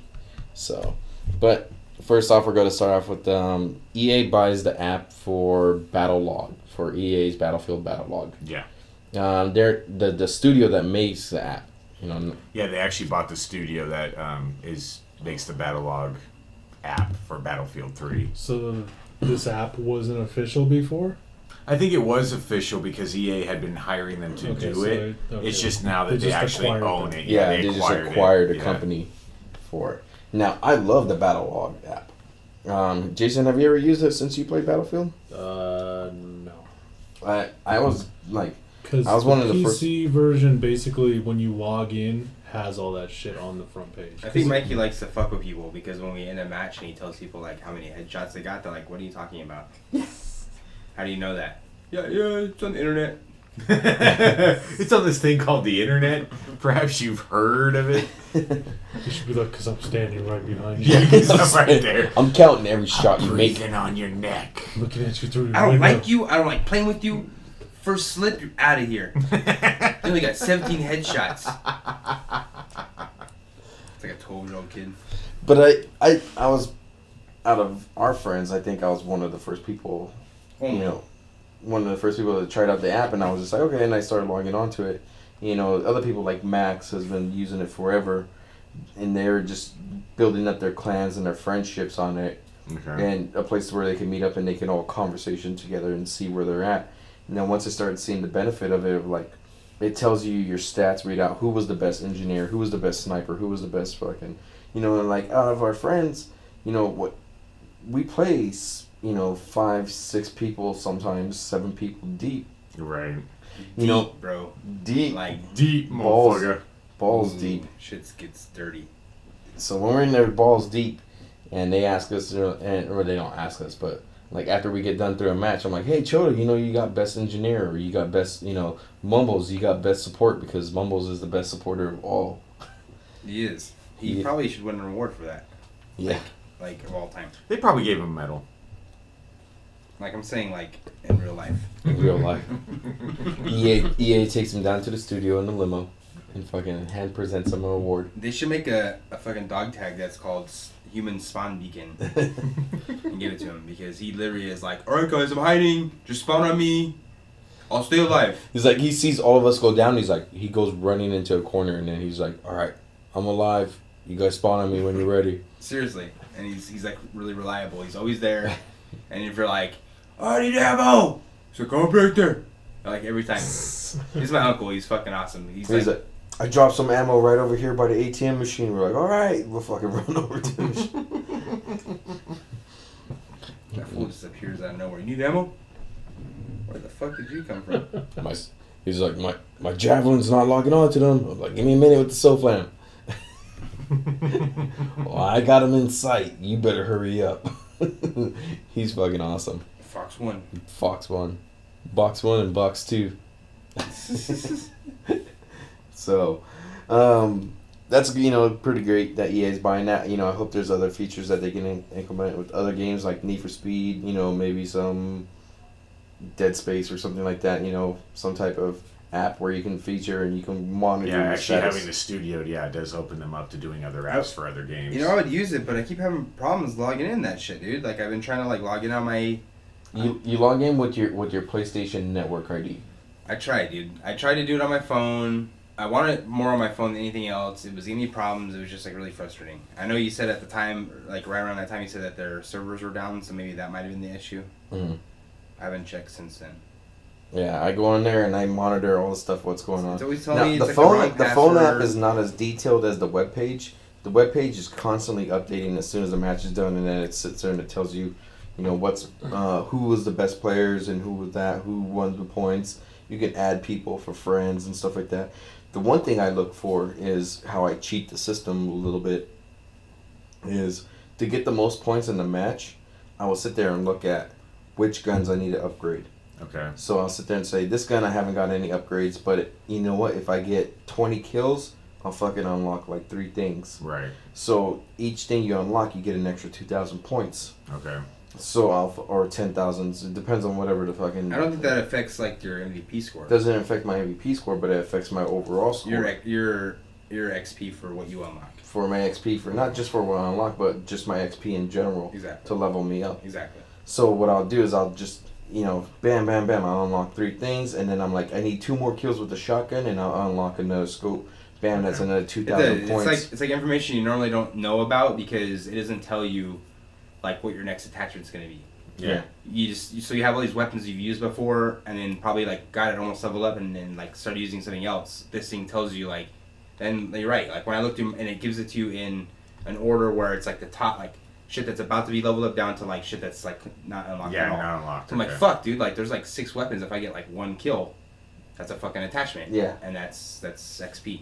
And then you get those. If you sit there and go, bam, you got that 1 kill, ran around, kill some more people, and then you died. Then you go and you switch to the next gun, bam, you get that 1 kill, you fucking unlocked another thing. And then at the end of the game, you bam, bam, bam, you're leveling up so much faster than other people. Like I caught up to Vince was like 3 levels ahead of me, You or didn't 4 catch up levels. to me.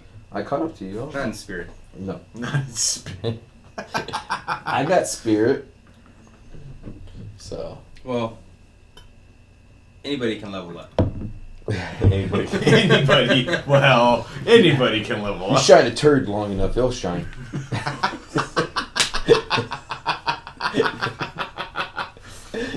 That's a rap, boy. Polish a turd long enough, it'll shine. It'll shine. So, that's great for that EA bought that company. Yeah, it's good for them. It'll help them integrate it more. Yeah. It probably helped the company. They probably kept all that staff on, and they're probably all gonna start getting paid. Well, As either long as that they're not or getting maybe out, not. yeah. Maybe EA They might might go to. clean house and go, we're bringing in our own staff. We don't need you no more. What? Tell us how'd you do that again? Show us how this app works. All right, get the fuck out. Yeah, then leave. Show us the app, then leave. Which they've done before. Not as bad as Activision sometimes, but you know what? EA's been the fucking enemy before. The lead enemy, and then they dropped out. Yeah. I just hate Activision. But they make some pretty good games. I will admit that. They do make some pretty good games, but yeah, they're dickheads. Heading on to our next topic, Notch being upset about Windows Ooh. certification Yeah, it's certification for apps on a marketplace. for Windows 8 Marketplace. Yeah, Windows 8 Marketplace. Because when we first started reading this news, we were like, Notch is upset about Windows. or he refuses to certify it for Windows 8. No, he was saying like he was upset the fact that Windows 8 is not as open source. Yeah, that was the it's- first it's- article we yeah. read. And then once we start reading more about it, it's just like, Notch is upset that Windows 8 has to have apps and stuff Yeah, like that. everything has to be ran through an app. Yeah. So, I mean, I don't even know any of that shit you're talking about right now. basically, what Windows is trying to do is like how an Apple format. Yeah. Where everything's App done with Store. an app store. Now, with Windows 8, you're going to sit there and say, I want to buy Dead Space 2 game, and you buy the app. Yeah. And it downloads all the information, and then you play the game off of there. Okay. Now, what the problem with that is that you have to go through a strict certification process. The game's not as open, so like if you wanted to develop something for Dead Space, you're not going to be able to develop it because you're not going to have the certification process to go through it. And a lot of people, like, it's funny because everybody's sitting there blowing up on the news market saying Notch is upset, and it's like, well, Dave Just because they know who he fucking is. said that shit first. Like, Yeah. Plenty of people have actually said it. It's just some people are running it on the news platform because Notch is in the news right now for as much money he's made on Minecraft. Yeah. Okay, see, I didn't even know who the fuck Notch was. So. Yeah. Yeah, Notch he is made- the creator he of made- Mahjong Studios and Minecraft. So Notch's feelings are hurt. He's an actual person. It's not- Boo-hoo. I kept thinking it was like a company, like they're all sad. Nah. He's what, Swedish? Yeah, he's Swedish. Well, I'm He's fucking upset about a lot of Swedish. things. What are you gonna do? He's Swedish. He listens to He's metal. Swedish. Heavy metal. Heavy metal, death metal. He loves Death Clock. We burn churches. No one burns Death Clock, dude. Burn churches. Those are Norwegians. Oh yeah. They don't have a church in Sweden. So, I want to fact check that though. I'm not sure. we don't fact check shit. Some fucking Swedish person's gonna hear this and be like, I make "Motherfucker." shit up and that is the walk down the truth. street and burn down a fucking church. he's all, I'm the only Catholic only Catholic person in Sweden. Fucking. So next up is DayZ, set to be released this year. Yeah, the standalone will The be released this standalone year. process will be released. He's not going to make it to what he thought would be an October release. That's what he was hoping for. It's looking more like December. December's going to hit. Didn't give a price point, just said it was going to be, quote unquote, really cheap. It better be, because that game is really poor. Really, It's buggy. It's really buggy. That's what I mean to say. Not really poor, because the gameplay is. I finally watched a couple videos, about a half an hour's worth here and there to check it out, and it's definitely, for me, it's one of those things where it's like the concept is fucking awesome, but it's probably not really ready. Yeah. On the side note, that's a mod on what game? Arma 2? Arma 2. And Arma 3 is coming out, right? Yeah. So why don't they just use that? That's what everybody was hoping, was that they'd switch to Arma 3's engine. They might. That's, I mean, if they can like focus on like maybe having the goal be eventually making it to console, then you might have a shot. But yeah, it was glitchy, but I could see how you can get cracked out playing it. And like the fact of that I like about it is that how they implement a lot of realistic characteristics into the game. Well, the permanent death thing right there, that makes it crack. You're like so worried the whole time. I'm like watching this guy play, and he's like creeping and crawling everywhere. Yeah. And at first I'm like, what is this fucking guy doing? And he's like, you have to. Yeah. Because of it. And I was like, well, I guess you're right. Because he's like, I played like 3 hours and got killed. Fucking lost everything, you know? Yeah. Some random fucking player, you know, like, dickhead. And see, that's Dickhead. funny because you see like the random player killed the other people. Most of the videos I watched, the people are working together in groups with their friends, and they're like, I've all right, also cool. seen that. And we're running around, and they're doing their own thing, and they're like, there's a zombie, and they shoot one, and they're like, there's fucking 3 more zombies. Boom, boom, boom. And Did then you they see shoot one where it them, was like 17 guys? No. They like storm a town. Were they really high level? Because that's what they've been doing in high level parts. They were all organized. They had like a meeting before they went. Yeah, that sounds like high level. Multiple shit. teams on the outside, and they were doing really well, but they still ended up, because once they start killing these zombies, they just swarm. So yeah, they become nuts. after about half an hour, like they were starting to get dropped. Yeah. Like, and they were kind of being dicks about it. They were pulling some wild shit. Like someone's like, "Oh, I'm fucking dead." Oh fuck, oh fuck. And he like said something else. He's like, "Are you dead? Are you dead?" "Yeah, I'm dead." He's like, "You can't talk then." It's like, "Oh fuck, dude." Like, dick. You can't talk. You're dead. You can't talk. You're dead. You're dead. They're role playing. I'll just sit here. You're dead.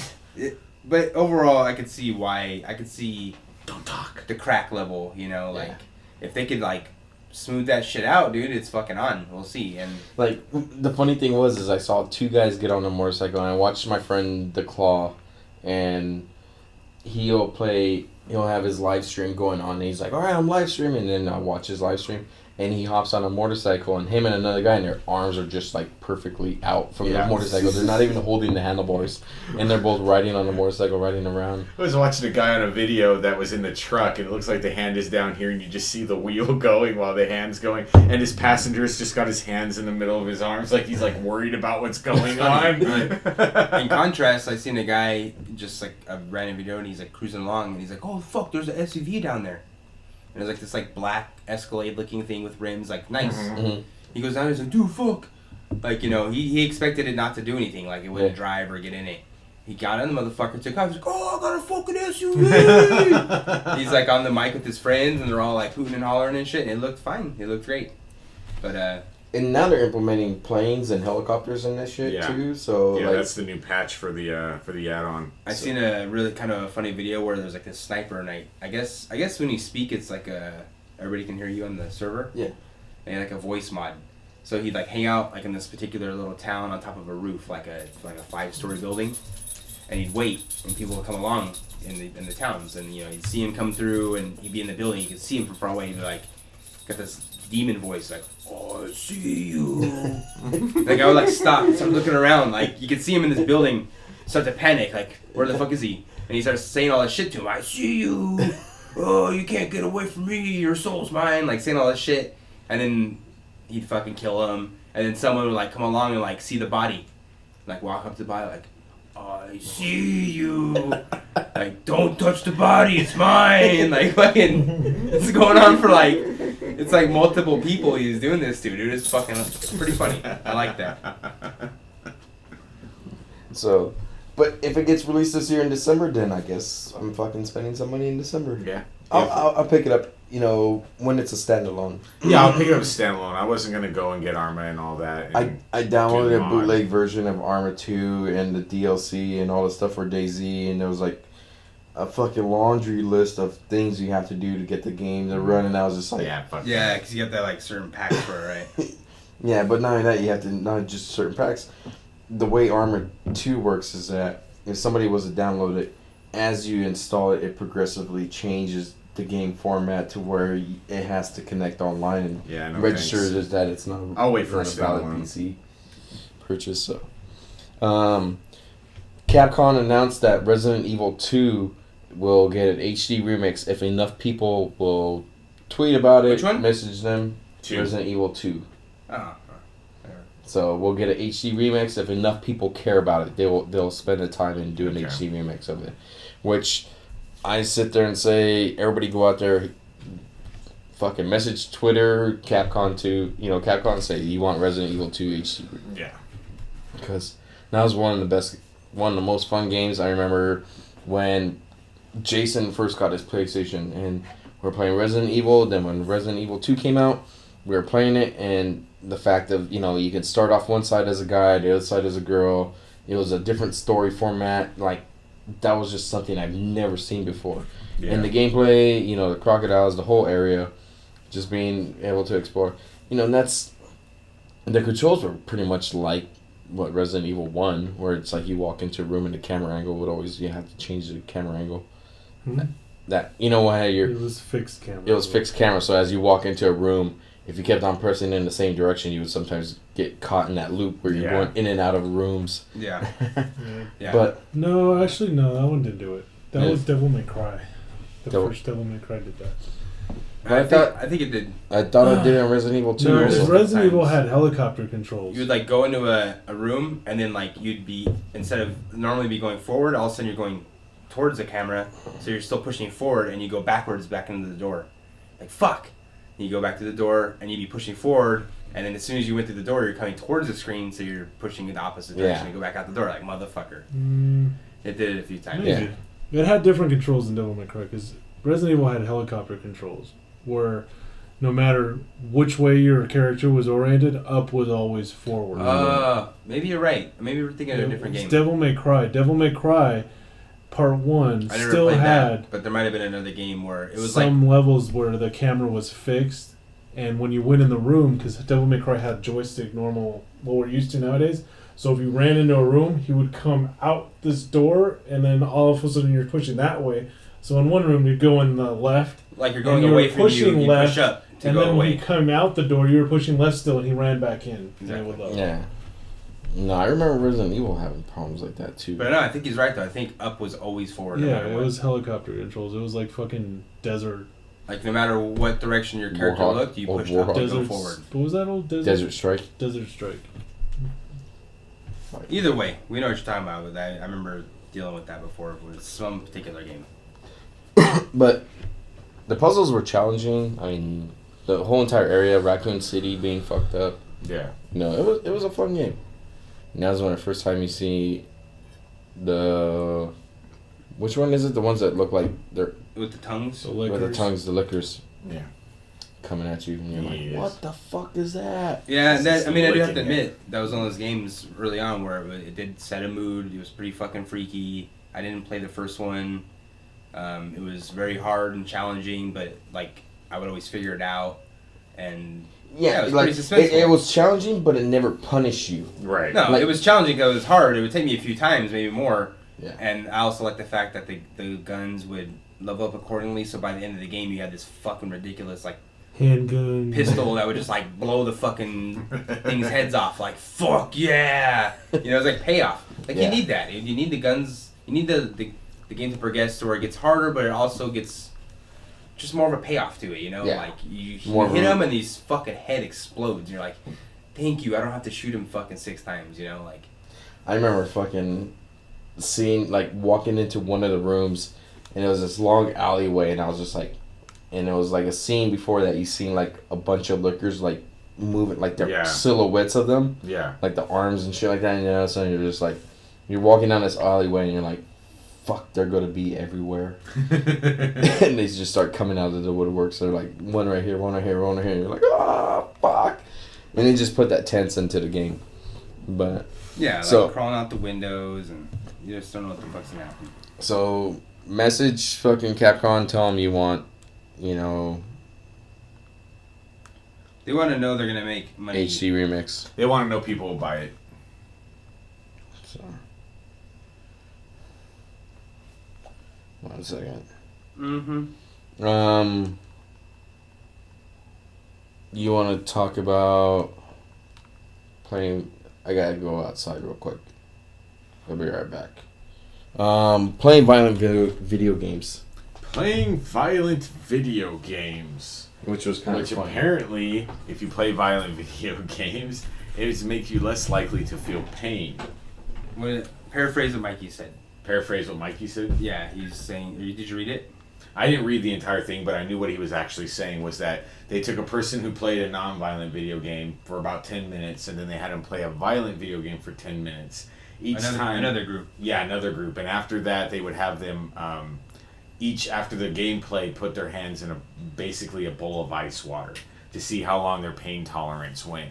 And according to the statistics, a person who played violent video games had a higher pain tolerance than someone who didn't. And what was our answer to that? Jason? You're sitting there saying Vince- it's ineffective. Vince said it.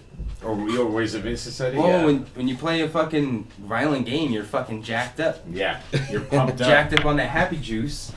And fucking ain't no ice water gonna hurt your ass. Ready Yeah, to they fucking should've- murder. They should have done it with boiling water. Yes. Even then. It's hot scalding water. And I'm gonna go on a slight tangent because I just read, I was saying earlier, and I didn't want to waste all my info, but there was fucking other studies I've seen that show that it's kind of stupid. Like, of course, fucking someone that's all excited is gonna feel less pain. We all know if you got more fucking adrenaline going. On top of that, You can lift cars. your fucking hands and feet and shit. Your what's that called? Your nerve system. Your nerve system. No, your your- senses. Oh, what's the term when it's like your fucking Touching, texting. not your appendages. It's Phalanges. no. Your fucking Your extremities. nerves. The Okay, things that extremities. your extremities. Like they're Whoa. very unsensitive in terms of, or they're very blunt senses. So like, if you take one hand of water, or excuse me, if you take one hand and another hand, you have 3 bowls of water. Okay, I'm drunk. You take a bowl of water that's room temperature. You take an ice cold water, and you take a water that's just hot enough to be comfortable to where it wouldn't burn you. Yeah. If you put both your hands Yeah. in the center bowl and get them at room temperature, and then you immediately remove both of them and put them in one in the ice and one in the hot water, both hands will feel extreme I've heard that coldness backwards. and extreme heat, and you'll think your hands burning and freezing. Yeah. In reality, you know that before the fucking ice isn't that cold and the fucking hot isn't that hot. Yeah. But your hands and your feet and other senses don't differentiate enough. Like it just, if something's extreme enough, it tells you burning, burning, burning. So your brain's like, ah, like we've all done it. Wash your Yeah. hands in water that you knew wasn't that hot, but like, oh fuck, that's hot. Yeah. So you stop, like you turn it down and shit. So that's one thing. The other thing is that whatever, dude. I mean, when you play love video that. games, you get fucking all jacked up. Yeah. You know what I mean? I Your heard heart's, this. Your heart pumping, racing, your heart's yeah. racing, your mind's racing. Yeah. You know, you're thinking a lot more. Hand-eye When you first coordination told is me, going. when you first told me, started talking about the article, I was like, okay, like I thought I knew where it was gonna go. When they said like, Yeah, I thought the he was going to results, say desensitizing. I'm like, that's fucking like lame. Like, That's what I thought at first. I thought it was gonna be desensitizing. Like, you know, they showed them violent images and they're like, they didn't react or whatever. because I recently, a few months ago, I was listening to a radio station, reputable like radio station, and there's a lady that did a study about violent games and movies, but mainly games. And what she found was because the myth is that if you play or watch games like that, you get desensitized, like we were just saying. Like, you don't give a fuck. Like, you killed like 1,000 people on Grand Theft Auto, so now you don't see life as fucking as important. We know this as adults. Yeah. It's not true. What she found, because she said that was also wrong, she found that stressful movies and games, like in terms of like a lot of violence and shit like that, all it really does at the very most is maybe gives you like anxiety, makes kids kind of freak out a little bit because they're in these environments that are like kind of traumatizing, even though it's like entertainment. A great example. That makes more sense to me. You know what I mean? Like in terms of like, I don't think playing violent games is gonna make you like not care as much. It might make you like on edge. If you watch fucked up movies all the time, you might be a little bit more like, your nerves might be a little bit racked because when you watch those movies, you're getting this rush of fear or intensity or violence or whatever, you know? A great example is the show In-Betweeners, the fucking UK version, not the stupid MTV one. Anyways, the one kid was like, he's watching a violent movie where like there's an explosion, like a bomber blew up one of the subways in London, and the little kid's sitting next to him and he's watching it and he's all, could that happen? And they're like, yeah, that could happen. And he's like, well, you know, would anybody be able to survive? And he's like, in that kind of situation, most likely probably not, because the explosion was so big. And they showed like survivors and stuff like that in the TV show. And then he's like, well, my mom and dad are in London. He's like, yeah, if your parents were in London right now and that happened, they would die. And the kid freaks out and starts crying. And it's like, you know, you just raise that anxiety on the fucking kid, you know, for that. Yeah. So it's just like, as humans, we don't necessarily need the genuine thing to make us freak out a little bit, you know? Yeah, like, and that's what we're kind of looking for. And I can see, like, and I've always said this, like, years, even since I was very young, like, you know, I wouldn't let my kid of a certain age, probably up to like 13 to 16, play certain games. Yeah. Not because I think it's going to do anything to him, but I know when I play Grand Theft Auto, like, there's just a certain humor and violence to it that it's like you need to be an adult to understand, like, and language also in that too. It's, you know, it's more fun, like, you gotta think of it in a different way. So I'd want my kid to know, or I want to know my kid would be mature enough to handle it. There's not really like an age to limit. understand the difference between what's going on in the video game and what goes on in real life. My nephew was 14 when I first started buying him Grand Theft Auto games, you know. That's probably a decent age. I mean, I watched some gnarly movies when I was a kid. I'm fine, I mean, for the most part. He was a type of a kid where, like, you ask him, you're like, hey, what does fuck mean? And he's like, I don't know. You know, like, he didn't know. That's the dirty word we don't say. Yeah, that's how it was. He was just like, you know, I don't know what those words mean, but it's, you know, I just know it's a bad word. You know, he knew that you can't go out there and shoot somebody in the head and then it'll be like, okay, you know, well, I just got 1 star, you know. The cops barely noticed. I did it right in the middle of the street. I burned this body. Cops gave me 1 star. But I mean, the thing is, and I can see why these kind of things happen. I mean, I don't even think the study really even was really talking about this stuff, but I can see how there is this problem of like youth or a certain part of society that just doesn't give a fuck, and then the games and the movies kind of like emulate that. Yeah. Because it's reality and it's like intense, and then people just think that it's like the other way around, like that's affecting them, when in reality it's like we're getting it from that. Where are those people learning that from? What's the problem there? That has nothing to do with video games at all, or movies. All of us here have grown up in a system where we didn't have video game ratings until a certain point. You know, we started playing video games, violent video games, or, you know, regular video games before there was a rating system. And even when a rating system still came in effect, a lot of the times our parents bought the shit anyways for us. Because they didn't know a difference either. They didn't know a difference either. Yeah. And they didn't recognize the rating system. None of us, all of us, I like to think all of us here are normal functioning people. We have a fucked up mentality sometimes, like we joke around about. Our humor is a bit on the dark side, yes. Exactly. Yes. But that's just our humor. That's our humor. You know, if morality came in if we were walking down the street and we saw some black guy getting beat up by like a bunch of KKK members, we would. Or somebody lighting a body on fire or shooting somebody, we are going to be responsible about it. You know, we saw like a bunch of North Koreans fighting Southern Koreans, you know, whatever. It just doesn't matter. Like anything. And then Psy gets in the middle and gets everybody dancing. Gets everybody dancing. Everybody dancing. Whoop, whoop, whoop, whoop.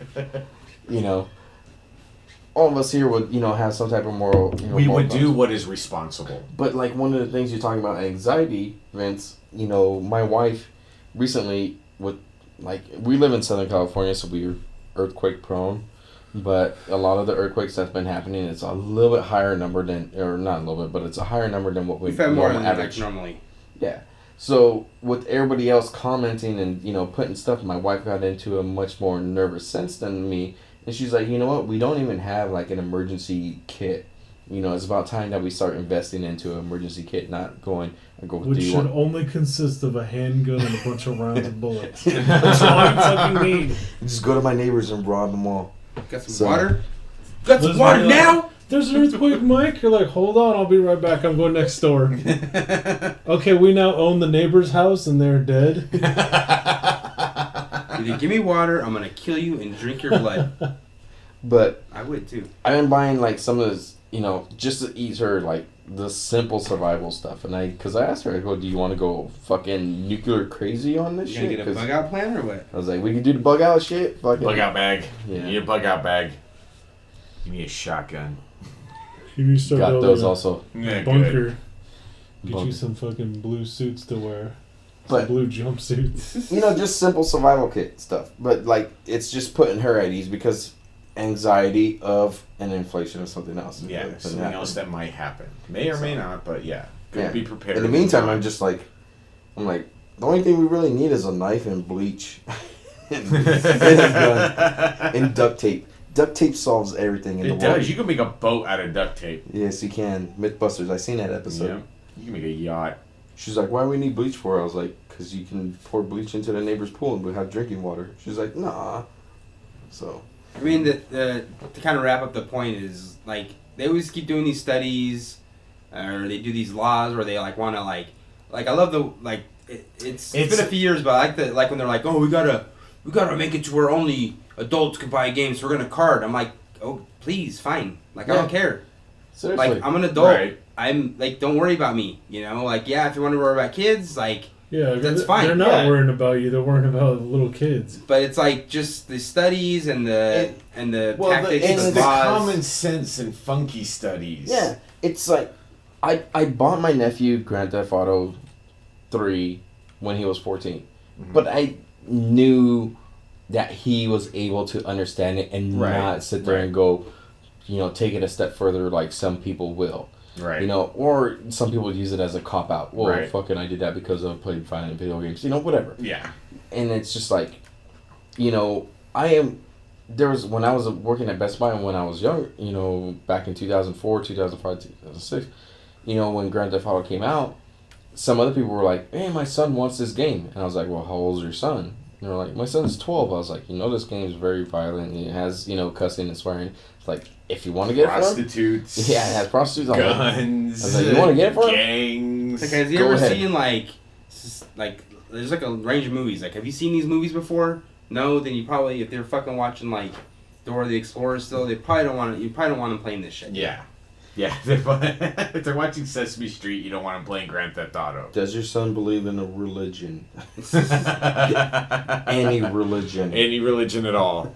But it was like, you know, what was it? Like a year ago, they put out some weird study about, you know, smoking pot while playing a first-person shooter helps you fight Alzheimer's. What? Yes. It doesn't make any sense. Yeah, it doesn't make any sense.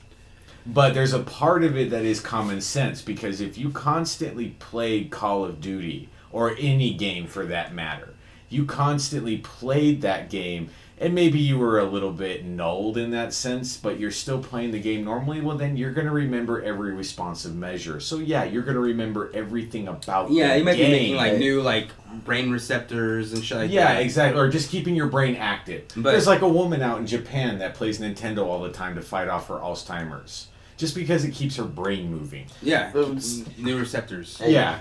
Grand Theft Auto, not Grand Theft Auto, but Gran Turismo, I drive down the freeway now and I'm like, that car is not going fast enough to where if I pass them up, I have to pass it up this car first. That's a definite rewrite of the brain. You're actually going against our argument now. You're saying that now you can race car driving on the freeway. No. I'm sitting there driving down the freeway and I look at cars, I'm like, which one's speeding up, which one's not, which one I'm going to be able to get. You're talking about how it makes you a defensive driver. One. Yeah. Me too, please. Yeah. Yeah, I mean, another thing to remember is that in the 50s, fucking everybody rounded up all the comic books because they said they were fucking either communist or homosexual and they started burning all the comic books. Yeah. And we all know now that, fuck, dude, they're just fucking comic books. Like, shut the fuck up. Just a bunch of fucking goofballs that, like, who knows, dude? I don't even want to talk about it anymore. This shit's fucking aggravating. Anyways. I don't even really know the point. Like, I didn't read the article, so, like, I don't want to be a dick. It's just a wacky scientist study. But it...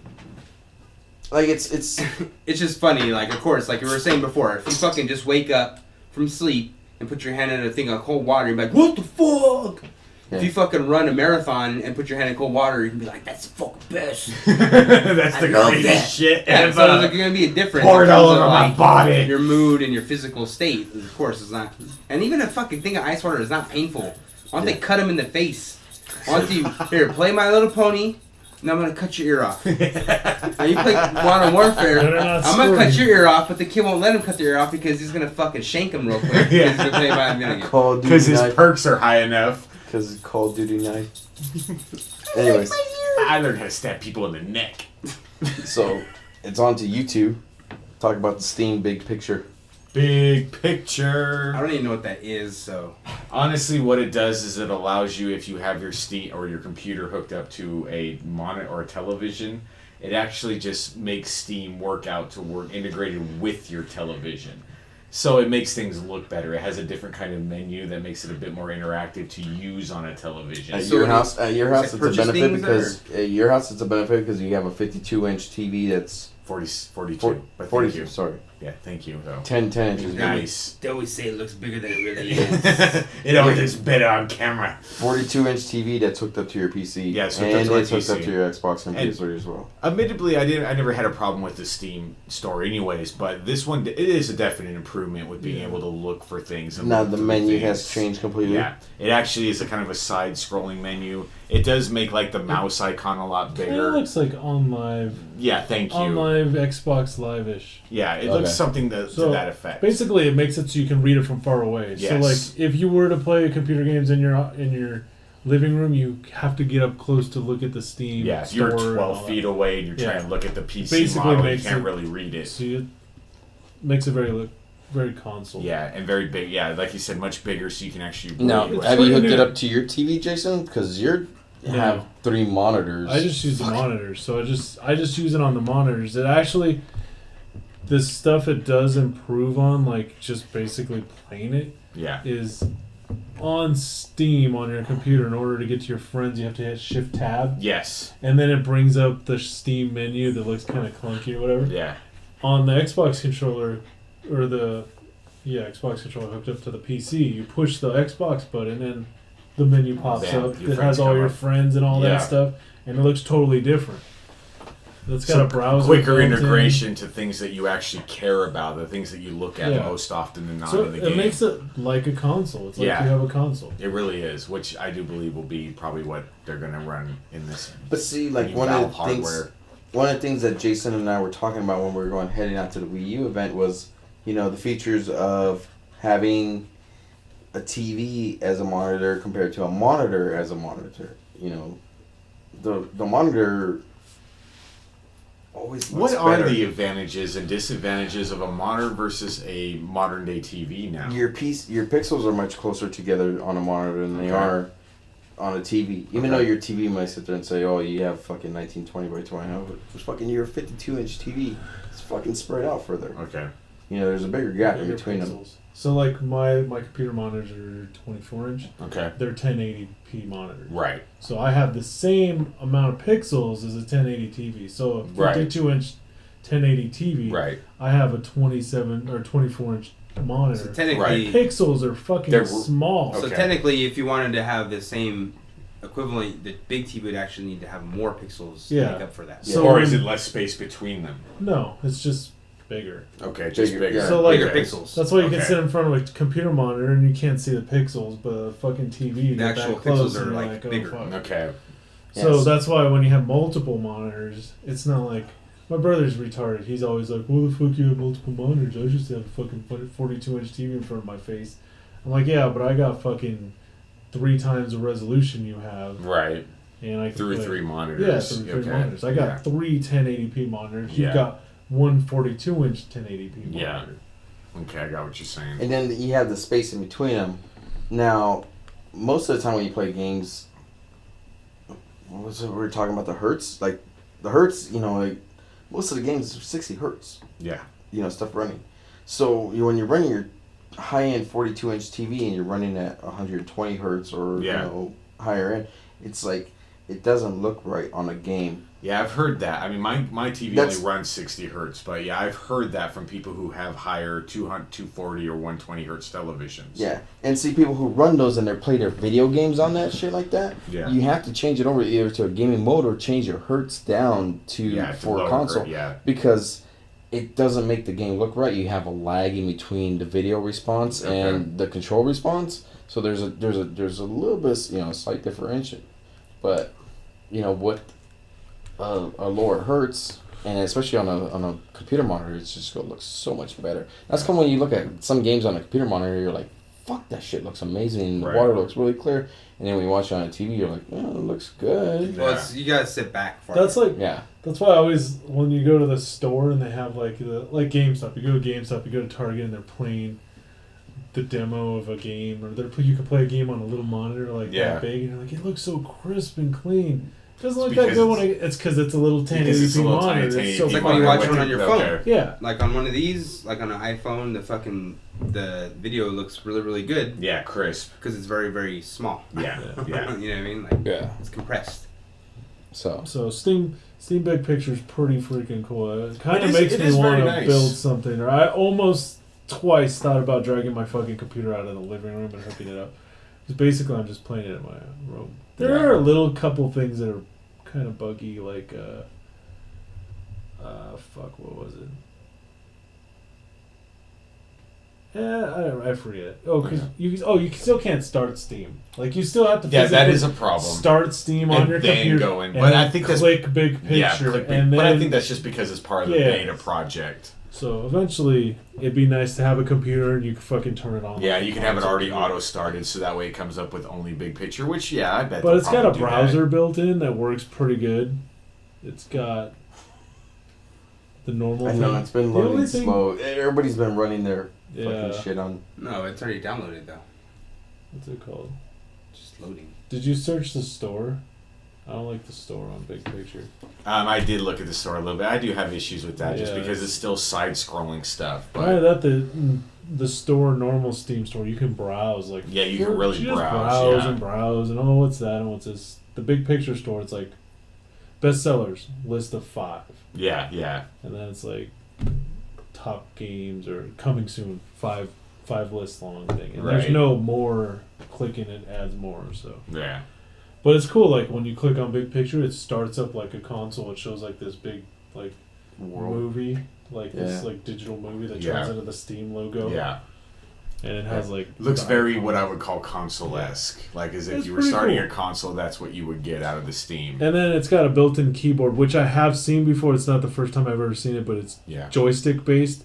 So you gesture the joystick up, and you highlight 4 letters, and it corresponds to the X, Y, Yeah. whatever the fucking Xbox. Yeah. So like you hit up, and then A is B, so you hit B, then you hit right, and it's another 4 letters, and that's how you type on it. There's no navigating a square keyboard and hitting X. So I imagine once you learn how to use it, you could be like Super quick just on it. fucking just banging shit out. But I have seen that before. I forget Yeah. where. I can't remember where either, but yeah. It's a neat basically like feature. it looks like a flower. Yeah. So it's pretty cool. Now, really quick on Steam also, did we talk about the Steam box? No, we didn't. You're We saying really didn't. Ryan, when he said he updated Steam the other day, I saw an interesting picture of their Steam box. Which I remember because they were actually showing it in front of basically, they were airing it in front of a living room. Mm-hmm. And, and it was up close to it, but you could tell it was a living room, TV, fireplace, couches, whatnot. A white box. Could be a bedroom. Could be. With a fireplace in it. That's okay. That's sexy. It was a white box that obviously had some kind of, it had what looked like ports that almost looked like for memory ports, and almost one main disk drive in it, which was kind of odd to me because everything's supposed to run off of Steam. It was on there when I loaded it up after I did the beta, but I have not been able to find images or anything else of it since, which I find odd. But it was a white box, very small, almost I would say about the size of a lunchbox, an actual lunchbox, and did have a few what looks like ports in front of it, plus one main what almost looked like a disc port. But then that was it. It didn't have any branding or anything else on it. Yeah, it could be. Could I mean, be. optical disc drives are pretty fucking cheap nowadays. Yeah, exactly. I doubt they would put a Blu-ray on it because what games come on Blu-rays besides PlayStation? So yeah. DVD makes optical sense. drive is fucking dirt cheap. Like if they bought a shitload, it'd probably be fucking dirt cheap. Yeah, it makes sense. I mean, it makes sense to throw it in there so people could also use it as a DVD player. Right. But None of these, right? Yeah, I was actually looking through every one of those damn pictures, and no, that's It's not just what I an said. Apple TV. That with one, this- yeah. That's an Apple TV with a Steam yeah, Box logo on it. exactly. But well, that's another thing that was kind of threw me off is when you back to the Steam Big Picture thing. It did take you a while to figure out how to install Big Picture, how to Yeah, it opt did in. fucking I forever was before like- I could I opt was in like, on the what the bitch. fuck? Okay, click on that. Okay, where do I click? And then I was like, okay. That took Maybe a have to, while. because there's a thing that says download Steam, and you're in Steam. Yeah, it So I was sees. like, okay, well, that's an odd way to put it, but maybe I have to. Yeah, and I re-download click it on that, and and it thinks about it for a second. Yeah. And goes, "No, you got it." it took me forever. It's fucking odd. Yeah. It says when you start the Steam store, it's up in the corner. It says try Big Picture now or join Yeah. the beta. So you click on that. Takes you to a web page. It's basically an information page. Yes. And halfway down the page it says install Steam. Yeah, or it tells you. Nowhere does it have a big button that says try Big Picture. Yeah, it doesn't say anything like that. It Eventually- has one little area yeah. that says, It's- click here to go yeah. opt in for the beta, says and then if it you just wanna- takes you to another FAQ. Yeah. So like you click on this little thing that says if you want to opt in the beta, click here. It's like just basically text line. You click on that. It takes you to a facts page, which Yes. is like 5 paragraphs of blank thing, and I was like, okay, what the fuck? And then I went back. Then I was like, okay, let's not be lazy. Let's actually read those 5 paragraphs. And you read the 5 paragraphs. It's like, okay, if you want to opt in, Yeah, it's a fourth paragraph. Yeah, if go you to want to your- opt in. go to your settings, click on this setting, click on this, and click on opt in. And so it's actually like, I don't know, it was direction. It was fucking It was weird. yeah, it was very wild to get to just that point to get to the opt into the beta. They made it very difficult just to do Because that. I'd heard about Big Picture before, and I was Yeah. always looking. I had tried searching the store for it. I thought it Yeah. was like a fucking app. But yeah, it was kind of funny. Yeah, and then you had to just basically turn off your Steam, turn it back on, and then Yeah. it was there. Big picture I work. think I had to restart my computer because it installed some kind of Microsoft thing. Okay, probably Silverlight. Silverlight. Yeah, Yeah, more than likely Silverlight, Silverlight. Okay.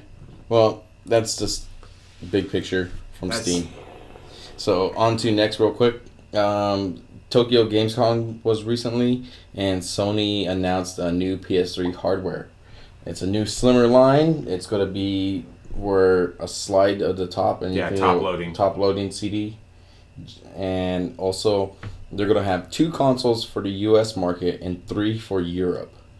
And the 2 for the US is going to be a 250 gig console and a 500 gig console. Right? Yeah, you're Yeah. right. 500 And then- gig console? Yeah, 500 gigs. Which Yeah. will come with what? Uncharted? Is that the one that comes with Uncharted 3? Uncharted 3 and Dust 514. $30 for Dust 514. Isn't Dust 514 $30 in credit for Dust 514. Oh. Yeah. Oh, okay. $30 in credit for things you want to buy in Dust 514. So Which is an odd kind of compilation. what? Because it's Old and new. no, because Dust 514, man, that's 514.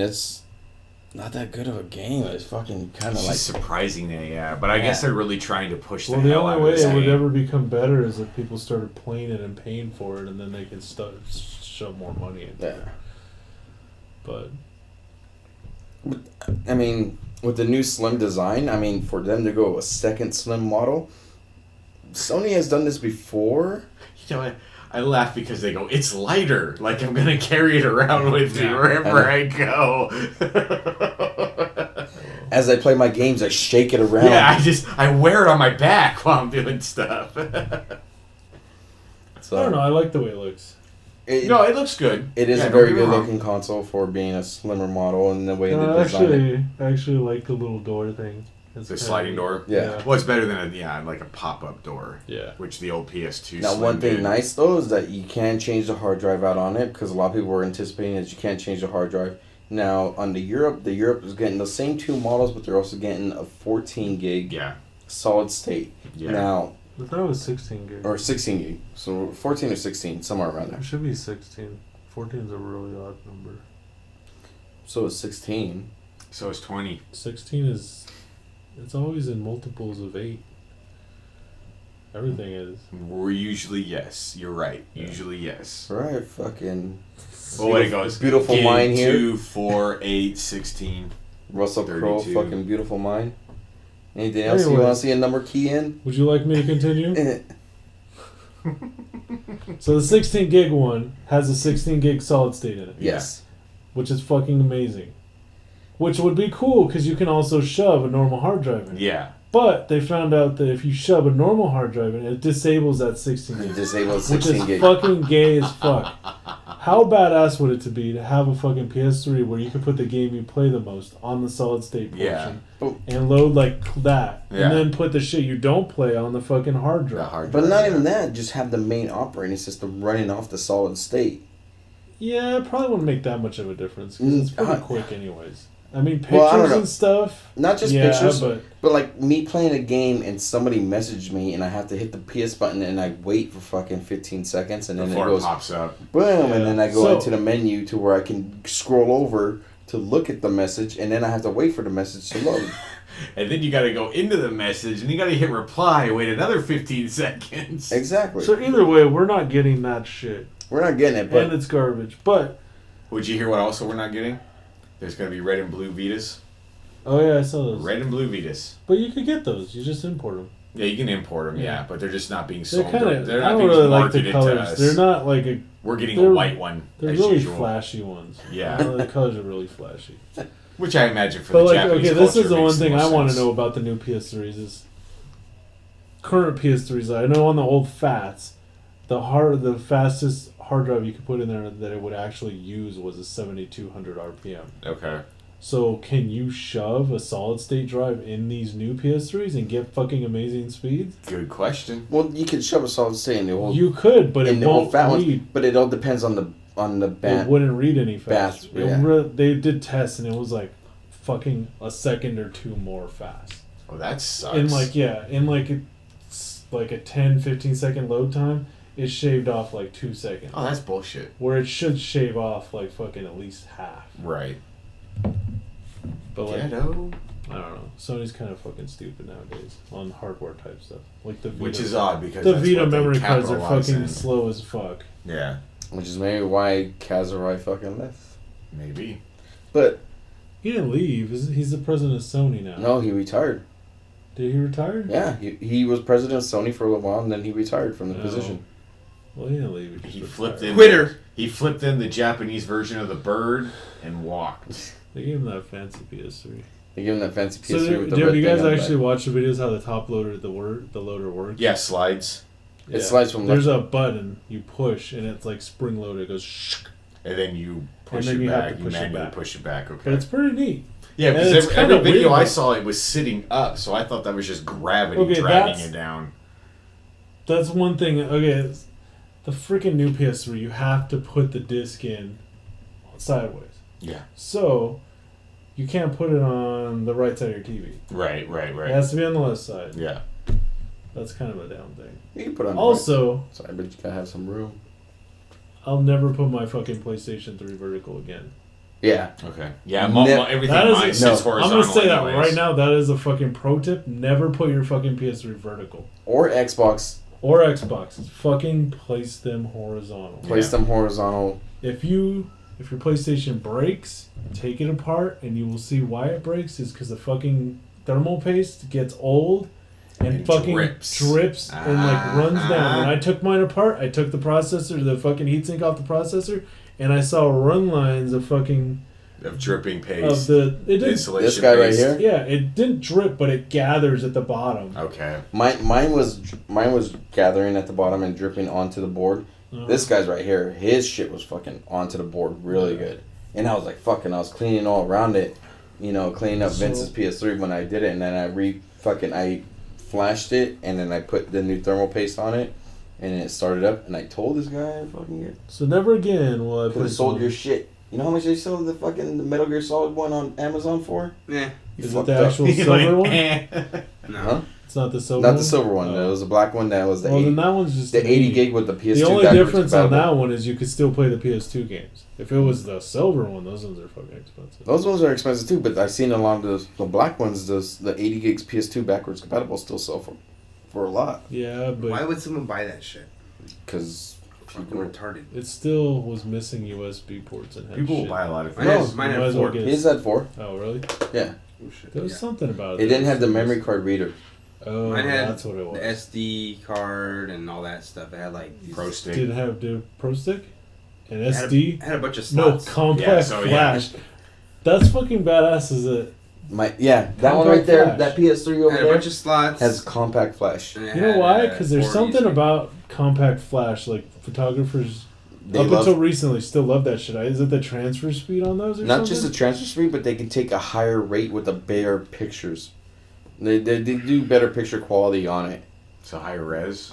Yeah, something like no, that. I think it's probably just a transfer rate. Because, I mean, data's data. If you Yeah. can store data, it's going to be the same. It Yeah. has to be something about transfer rate. It might be transfer rate. That would make the And Because, plus I mean, that's compact flash. so many fucking huge pins and shit. It's But like not a only that, ass card. like, if you go buy a nice DSLR, you gotta get compact flash. You can't get one that's like an SD card. Nowadays, you can. You can't. Still. I bought a 10.1 Sony, but yeah, it takes memory sticks and SD cards.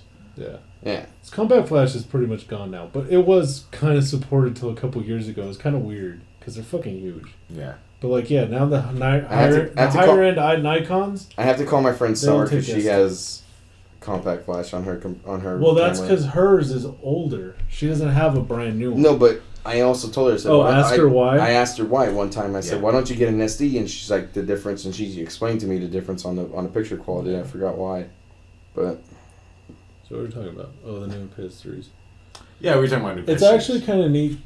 I saw there's a video on Kotaku where they actually have they're outside and they show all the current gen consoles, all the current gen PS3s all next to each other. Yeah. And he handles it and shows. It's yeah, it actually, shows how the difference is Yeah, between. the- Yeah, I saw that. the PS3 is pretty shallow too. Oh yeah, It's extremely almost shallow. as shallow as a Wii. you're shallow. Like, You're a towel. I don't know. I hated my Slim because it was so fucking noisy. Really? My Slim My is pretty hard drive noisy. was noisy. It was like bang, bang, It used to bang, not be bang. noisy, but now it's very noisy. I have a 120 Slim, and it's quite noisy. I have a 320 and mine's fine. Yours fine. Yeah, it wasn't noisy when I first got it, but it's noisy now. Yeah. One thing I want to say real quick also is that PS3 released a new update and we were supposed to get the 1 gig of on Cloud storage, cloud storage. which we were supposed to get last time, and then they decided to hold off on. Yeah, which I was really upset because now my cloud storage is getting pretty full. Pretty full. Yeah. Like literally, I have like 15 megabytes. Oh, shit. It's pretty full. How did you fill it up that much? Are you sure you're not reading it backwards that you've used 15 megabytes out of so and so? Because it is kind of written odd. I mean, how many saves can you?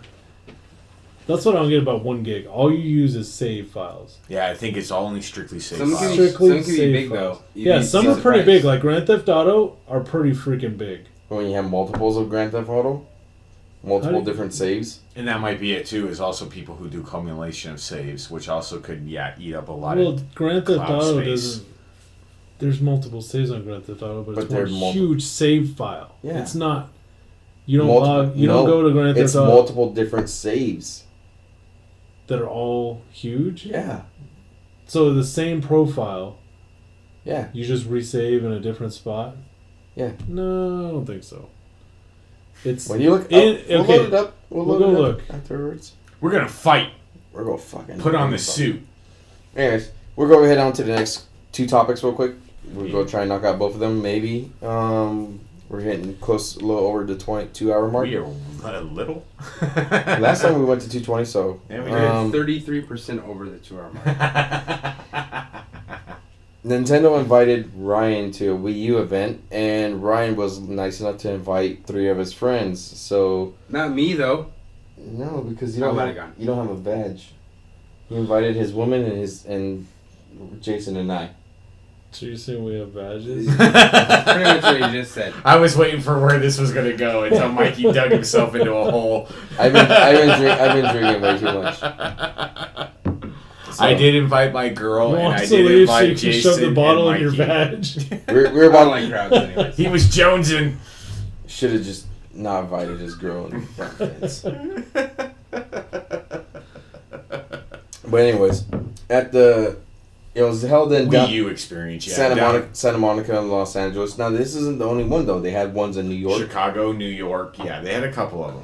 and a lot of people were posting like a couple days before I went to the LA one, and I was just like, oh wow, somebody else was posting the New York one, so I read a little bit about it, and then I went to the LA one, and it was a nice little event. It was a small venue. It was a small event, yeah. Very, Very, very small. It Very was small. right next to Roscoe's Chickens Yeah. and Waffles. It was in Siren Studios, which is usually held for nightclubs and whatnot. Yeah. And private galleries and stuff like that. Yes, and private But- prostitution. Private prostitution. They probably shoot I porno saw cum on the walls, guys. I like They union probably shoot prostitution. porno there Yes. every once in a while. Yes. It's right across the street from from some movie studio. It's right across the place from Rite Aid, so in case you need drugs after you get your prostitute. Some white ones or something. Yeah, exactly. Some white bills. So, Jason and I got there a few minutes late, probably like 15, 20 minutes late after Ryan had got there around 6 o'clock. And when Ryan got in there, he was able to play a couple of the games. Jason and I got there, and I pretty much played only like 2 games. Yeah. My girl, Linda played Zombie U, which is one of their selling points right now in a launch title. I played Ninja Gaiden, and also, as you saw, Batman Armored Core Arkham City, the Armored Edition. And I also played a little bit of Nintendo Land, which was the Chase Mario game. Now, I got to play Batman Armored Core Arkham Asylum, and then I also played Nintendo Wii Fit. Wii Fit. And Trampoline style. the trampoline challenge, which was a lot of fun until the next day when my knees hurt. Yes. And that night, my knees hurt like shit. Yes. But The game can be a bitch. let's go into Batman real quick, because Jason saw it, you saw it, Yeah. you played it, and I played it. So, Jason, you didn't play shit though, huh? No, I had no interest in playing. Maybe Zombie U. You wanted But to that play- had a big line by the time you Yeah. got there. It was And a I huge watched line. it. It was I could have stood in line and maybe played it like 20 minutes later, but He watched a girl constantly shoot the zombies in the dick. oh, that was actually pretty funny. I watched the multiplayer first, and I was like, this kind of looks shitty. You know what I didn't like? You were like sitting there telling me that the multiplayer looked shitty, and I ran into the room and I went to go take a look at some people playing it. And the one thing is that when you're playing multiplayer, one person is controlling with the sticks, with the like a classic controller, like almost. The Pro controller The Pro that they controller. got going on. Okay. And then the other person was playing off the Wii The pad, gamepad. the gamepad. The gamepad. Now with the gamepad, what the person was doing was placing the zombies on the map. Okay. So he was, deploying the zombies while the other person was defending a position Right.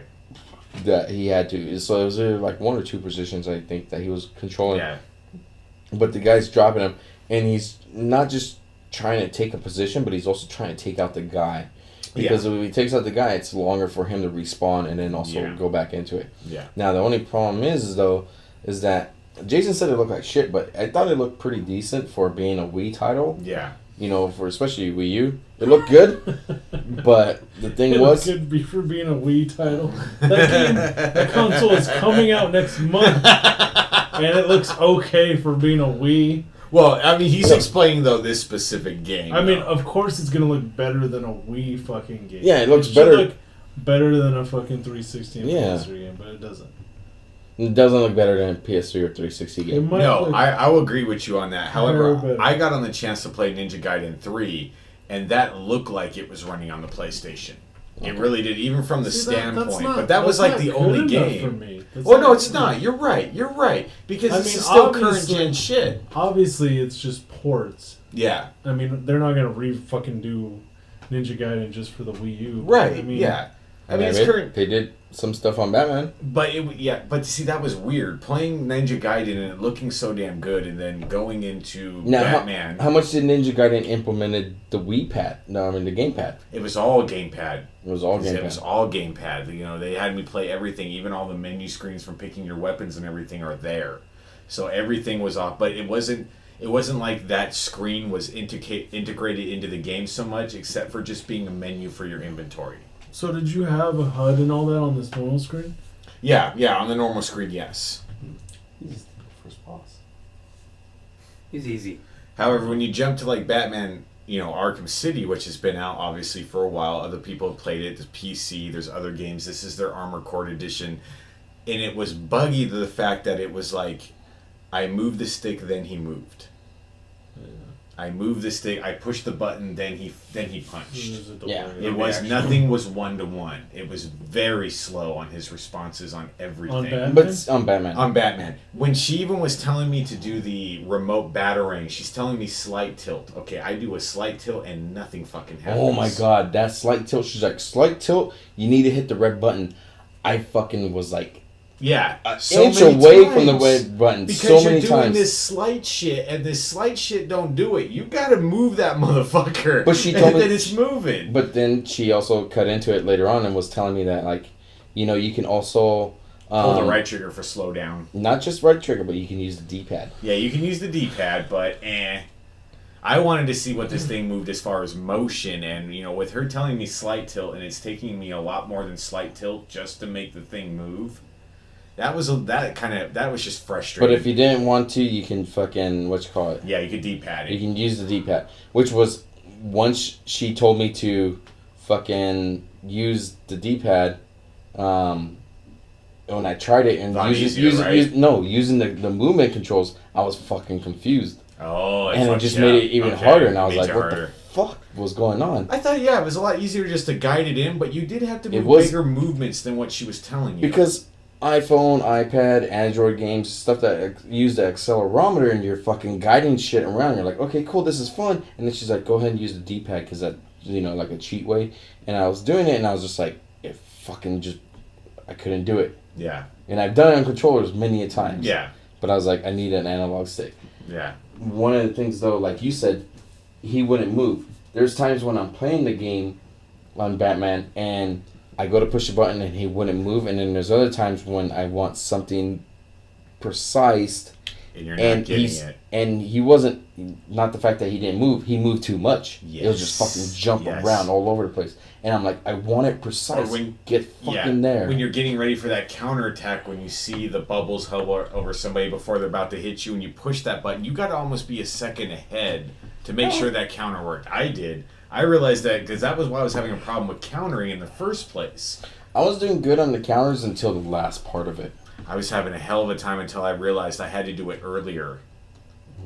That really bugged the shit out of me. Was that I was having to push the button earlier. I wonder if it's because of the controller lag. Yeah, that's what I'm saying. Yeah, I think that's what it is. Now, here's one thing I am going to say that's positive about it, is that controller, even though it had a wire hooked up to it, it was still very light. Yeah. Which was not heavy. Which let everybody know it's not going to be wired. Yeah. That's what they wanted to explain to us, too, was that it's not going to be wired when you get it. But yeah, even with that security wire on it, it was very light. I wish I would have played it so it could have been like, when I was done, I could have been like, oh, yeah, this is pretty cool, but I hate that wire. Man. I don't think I could use that wire, even after she told me.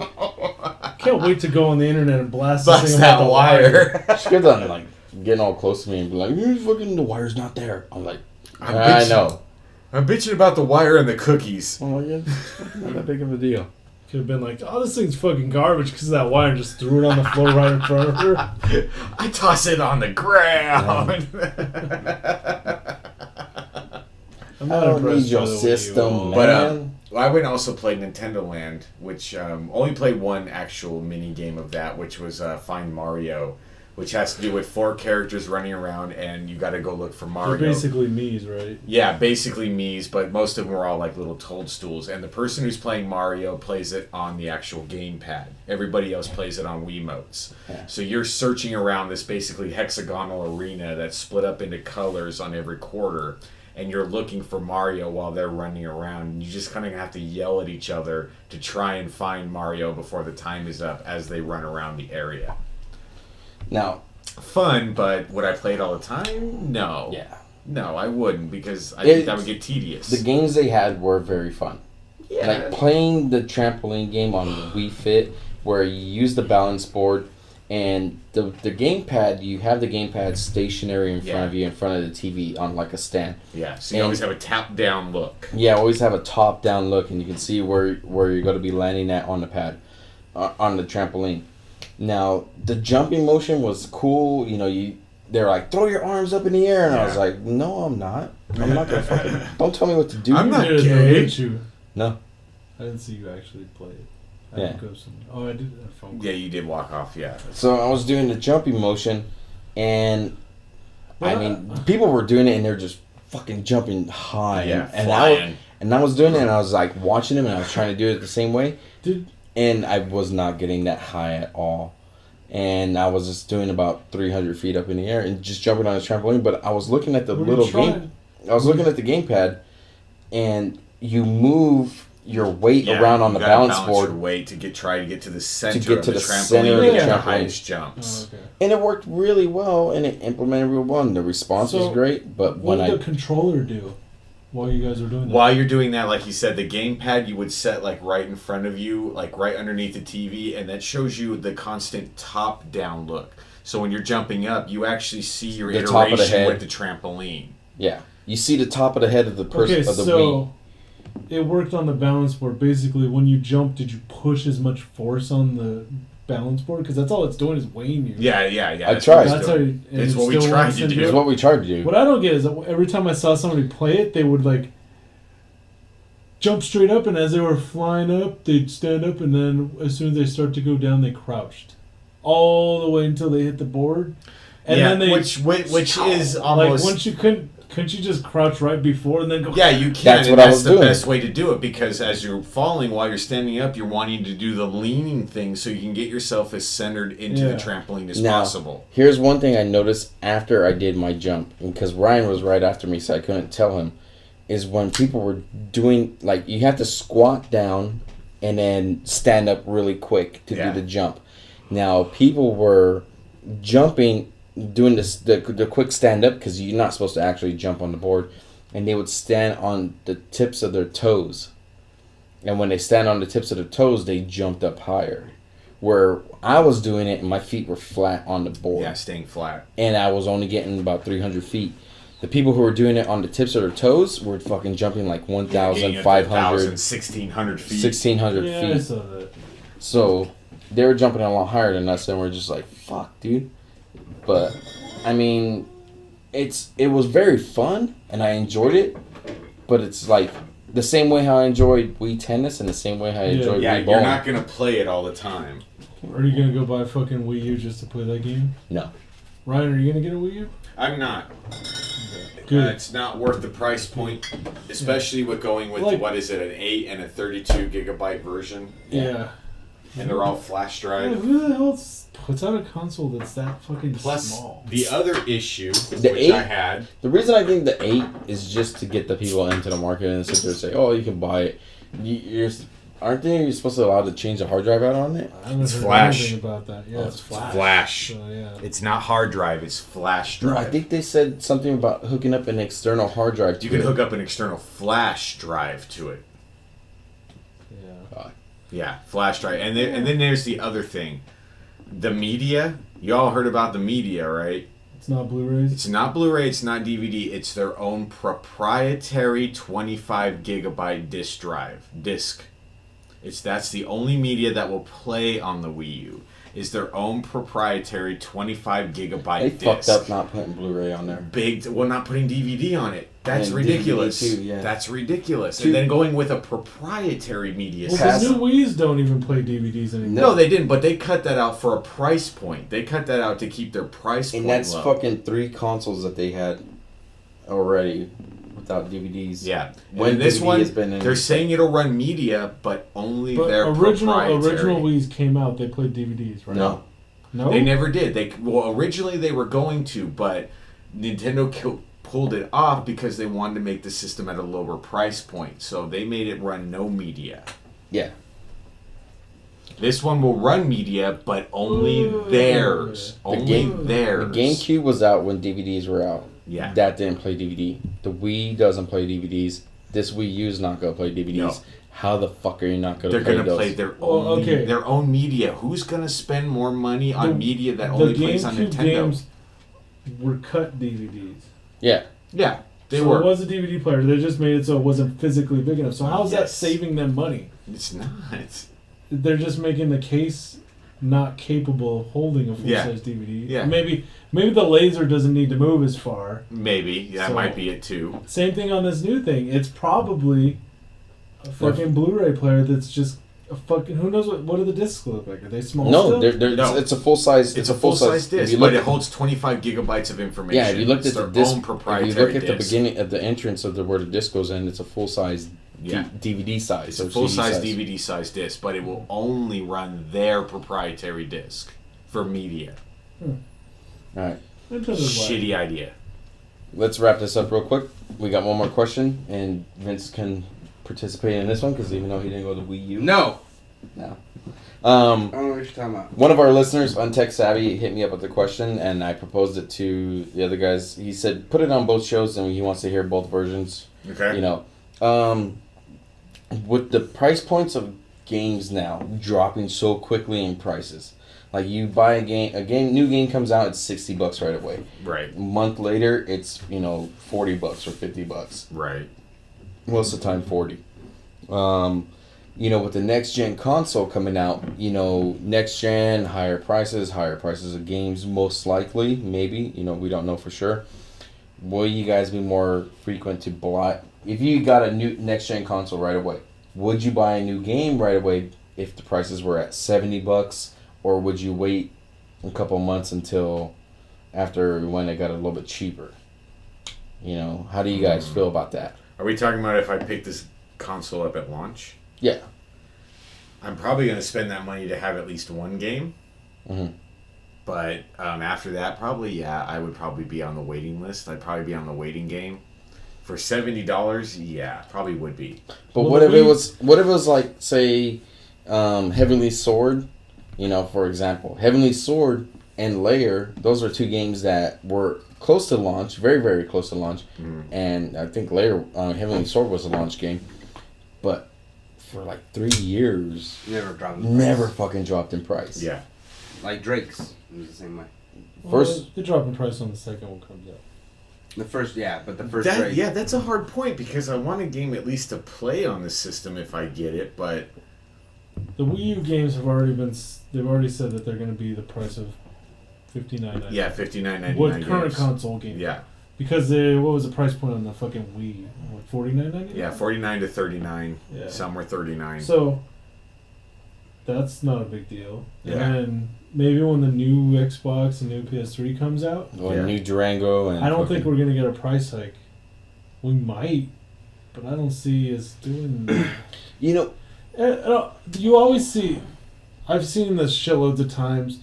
People go back and they adjust for inflation, and it shows that back in the day we paid shitloads of money for fucking Yes. SNES games. Yes, like we way did. more We paid a lot than of we money. fucking pay $80, now. $80, Yeah. $90 for Yeah. an SNES So I don't game have no also. problem paying $59.99. If it goes a little bit higher, maybe I'll have a problem with it. But it also depends on the game. Yeah, exactly. I'm not Thank gonna you. go Game to fucking game. pay $59.99 for that fucking Wii fucking party game. Fuck Nintendo that. Land. Yeah, you're not gonna go out and spend $79 for Nintendo Land. You got a game, okay, Heavenly Sword. Heavenly Sword? Nintendo Land. Yeah. Which one took more resources to fucking make? Yeah, exactly. Seriously? Yeah. Fuck that. No, yeah, that I agree with you 100%. It does depend. Whoa. But it does spend astronomically on the game. Will be how much I'm actually gonna spend on it. The drunk talk is happening. So. Oh yeah, he's still good. Nah. You want? Nah. Should I yell? Yeah. No, baby's asleep. You ain't yelling. All right. So you got a new console. Say you didn't pay shit for You it. just bought an next-gen console. It's simple. I first off think that the game shouldn't go up in price because I know for a fact that it doesn't cost nearly as much to develop the new systems as it did the last systems. Okay, with that said, they always go up in price. I think it's smarter in this day and age to try and keep the price as close as what we're used to and just nail us on the fucking DLCs. Yeah. Because, and this is the thing, this is all that really matters is, let's say they put the prices up or don't, whatever. Let's say they put the prices up. If people aren't buying them and they start dropping in price quickly like they are now, then they're bad, right? I mean... And it might change the price point as well Exactly. if it becomes a continuing trend. I think where we're all gonna... I don't mind spending money is on DLC when it's a good DLC. Yeah. I don't think... Like I said, I don't think really... Yeah. They're not making anything like... So I'm not going to right spend the same money on Halo 5 that I would on Rayman 6. I'm going to sit there and butt in real quick. Okay, so you said good DLC. Now, like, say they bust out a new DLC and they say, we're going to give you 5 more hours of gameplay. $15. Would you pay it? I am now. And I'm also in a unique circumstance because I only buy 1 to 2 games a year. Yeah, true. There's only a couple games I'm really loyal to. So I would be probably more likely to buy the game that I know I'll play for the year. But what I'm saying is that, you go from, the old cartridge games to the disc. Yeah. That was a huge advance. From that to the PS2 was a huge advance. From PS2 to the PS3 and that generation was a pretty big advance. Now we're just really just kind of topping it off. There's nothing revolutionary going to happen. True. So I think, and I know, like I said, I know this already for a fact. The gear that they're going to use to make the new consoles is going to cost less than it costed at the time to make the PS3 and the Xbox. Yeah.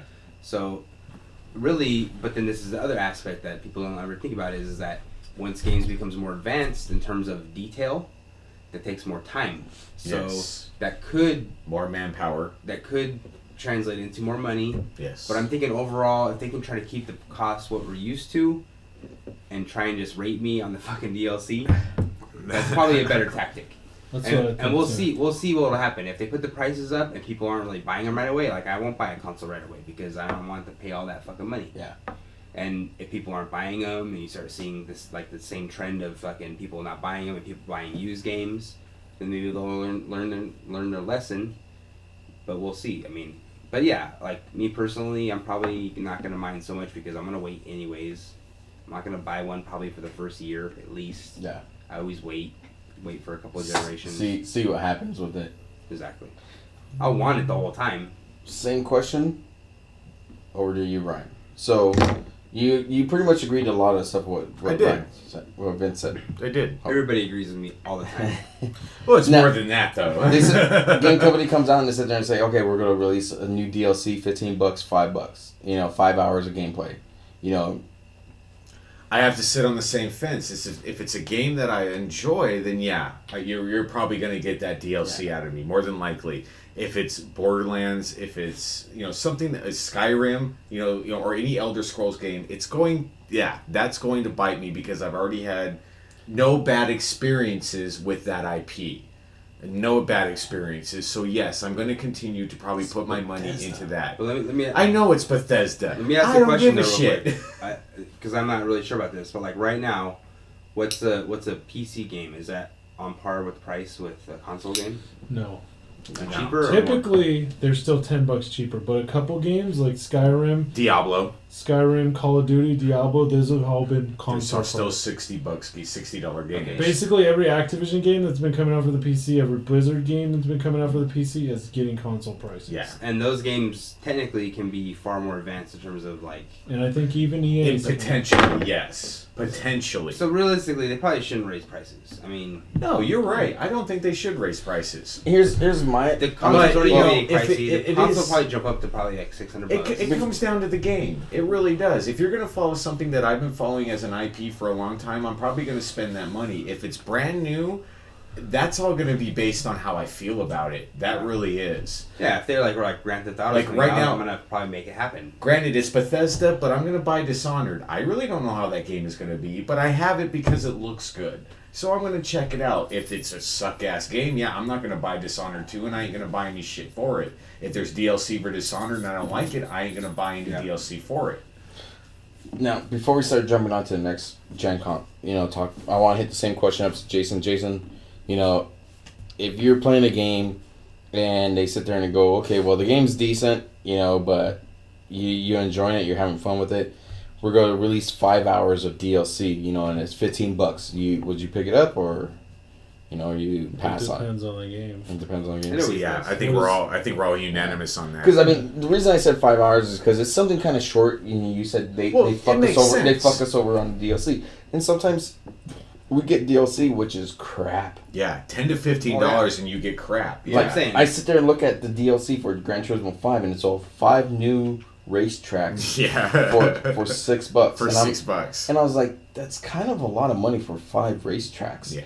And then it was just like, well, you get 5 more cars for $6, and I was just like, only 5 cars? Yeah. For $6, and I'm like, I understand there's licensing and shit like that, and plus, right. having there's a profit that needs to be made. Not just profit, but also spending time of programming, making sure that this car can be installed, with it. It looks right when you're playing it. It feels right when you're playing it. Yeah.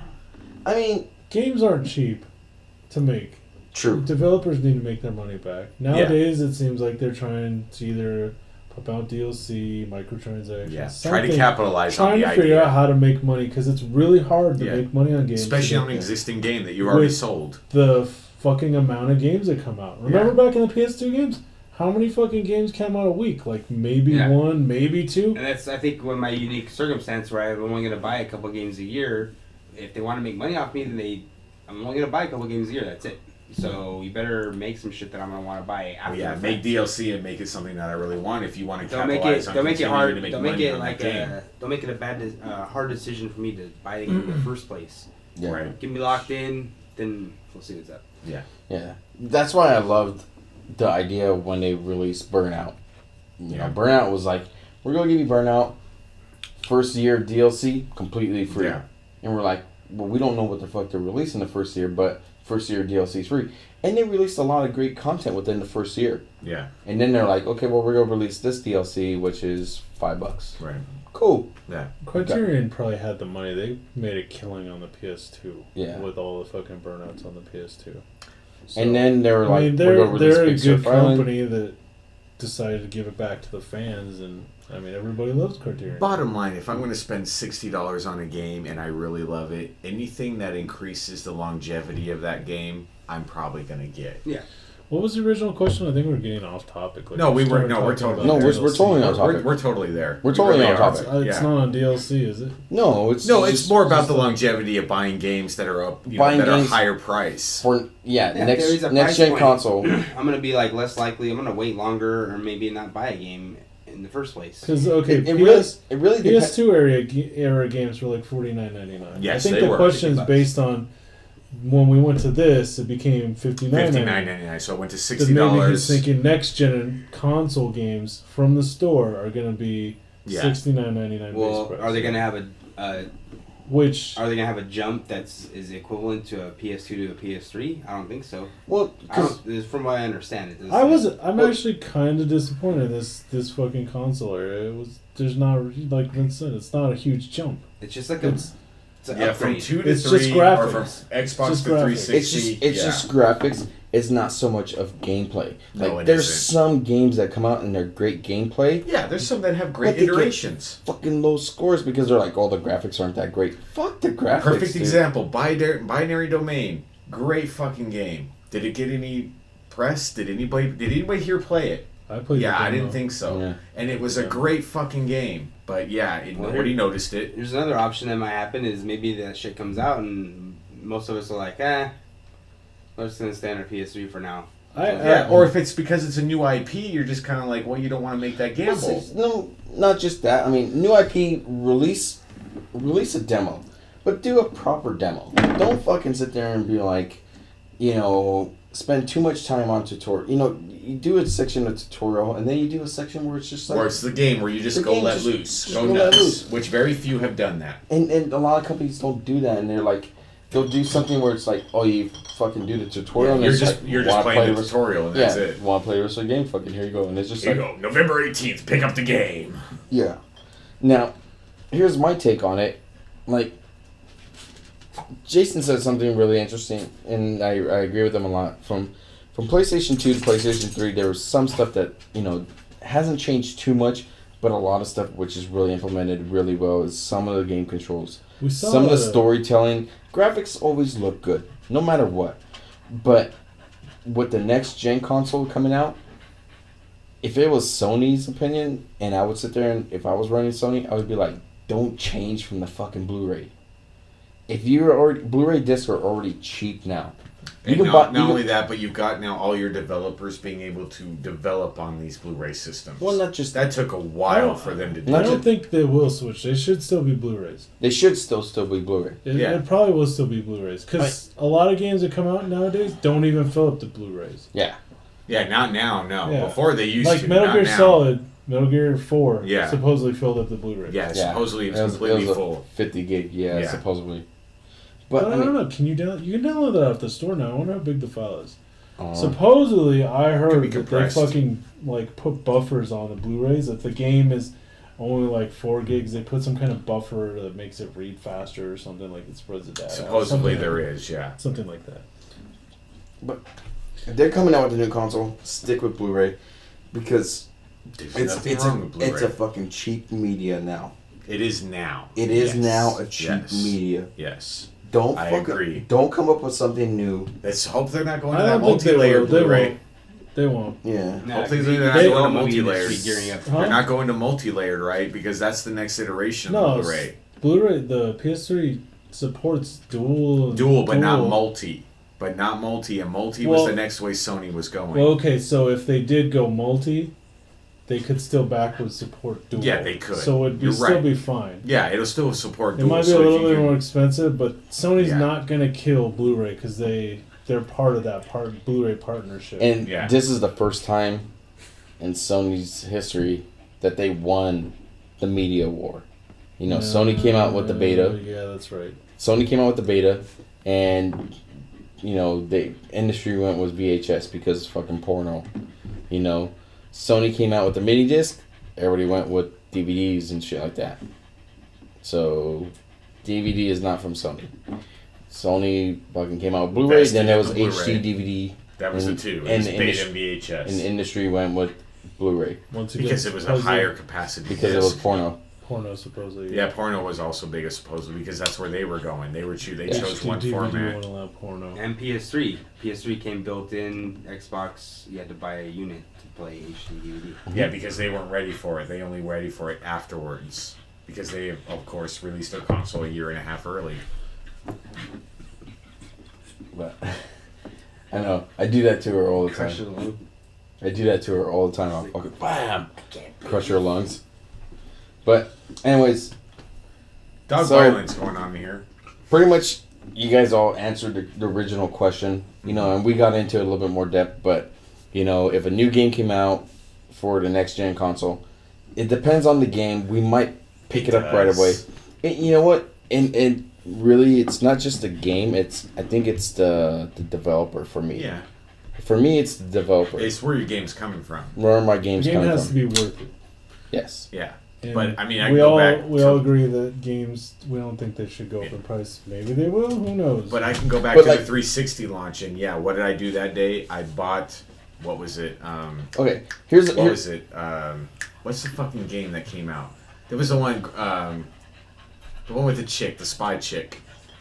Nintendo. Perfect Dark. Perfect Dark. I bought Perfect Dark Zero for that game because I knew the IP. It was the only IP that was coming out for the game that I knew, and it was a game that I was going to try to at least have a game for And it was Okay. from a still respectable. Yeah, at fucking the time. developer. At the time. Okay, here's a really great example, real quick. Modern game that just came out. The one game that the one guy built by himself, Dust. Dust, And Elysian Tale. and Elysian Tale.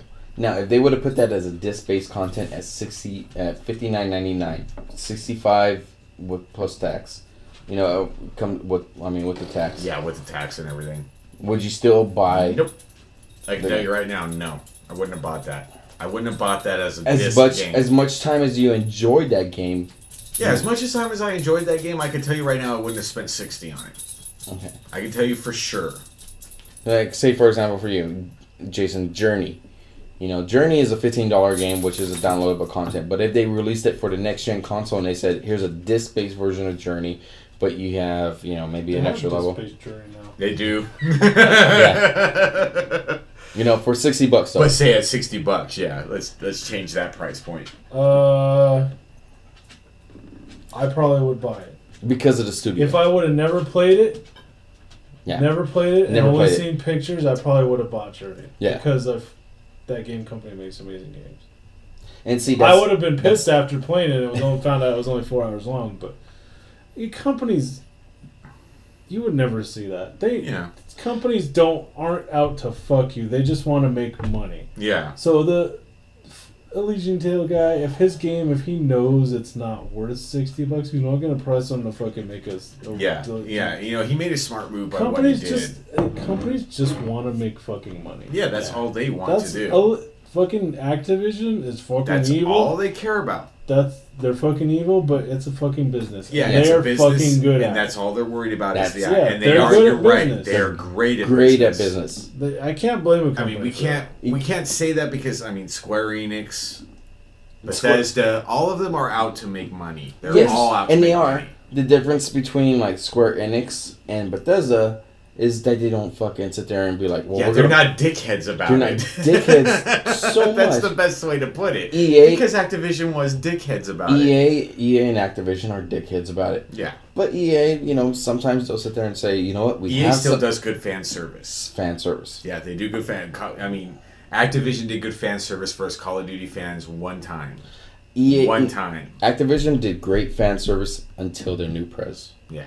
Their current president now of the company, that guy's just like, he said it in interviews. He's like, we're here to make money. Well, Well, and that's every what- iteration of him has said the same That's damn what he thing. does. That's what he does. I can't blame. Wasn't he the one that dropped his balls at E3 2010 and said, if PS3 doesn't lower their price, we're going to stop making games for it? Yeah. Isn't this the same guy? Yeah. Vince, if I know one of the downloadable content games that you like is fucking Journey. I'm trying to think if there's some other ones here real quick. Like downloadable games? Yeah, but sit there. Okay, next gen console came out. You had next gen, and you never played Journey, but they released Journey on a disc. You know, a game like Journey, and they go, we're gonna release it for $59.99 On a next disc. gen or now? Next gen. I mean, You never played the game. You know, they just said, hey, okay, it's. I might be intrigued, but I'd be using- pretty pissed off after about 2 hours of the game. You know what I mean? It really just depends. Probably not. I mean, I think they know that we know, like, a game has to meet certain expectations in terms of price. Like, that game was amazing. But if they would have tried to charge me $59.99 and I didn't know ahead of time, I would expect it to be... Shit would have hit the fan. Yeah, I think so. They're I think not people gonna will be- fuck their customers like that. I'm just. They I'm just will, throwing a to hypothetical. the No, extent. yeah, but he's It being will happen. he's Okay, being hypothetical in the situation. That game would have to go a lot longer, a lot more things would have to happen for it to be at that price point. That's why I enjoyed that game, because it was more of like... Think How many people have bought experience. Call of Duty Think in about Call of Duty Homefront. and they're like, I ran through it in 8 hours. Think about Homefront. That game was 6 hours long, probably at best. And they made a huge deal about buying it and everything. They sold it at a $60 price point, and people were pissed at how fast they got through it. It had Plus the multiplayer, multiplayer, plus the multiplayer, nobody liked. A lot of people were really down actually on played it. the and hated it. Journey has a great for a long multiplayer. time. Journey has Did a you? really- Because a lot of people were down on that shit.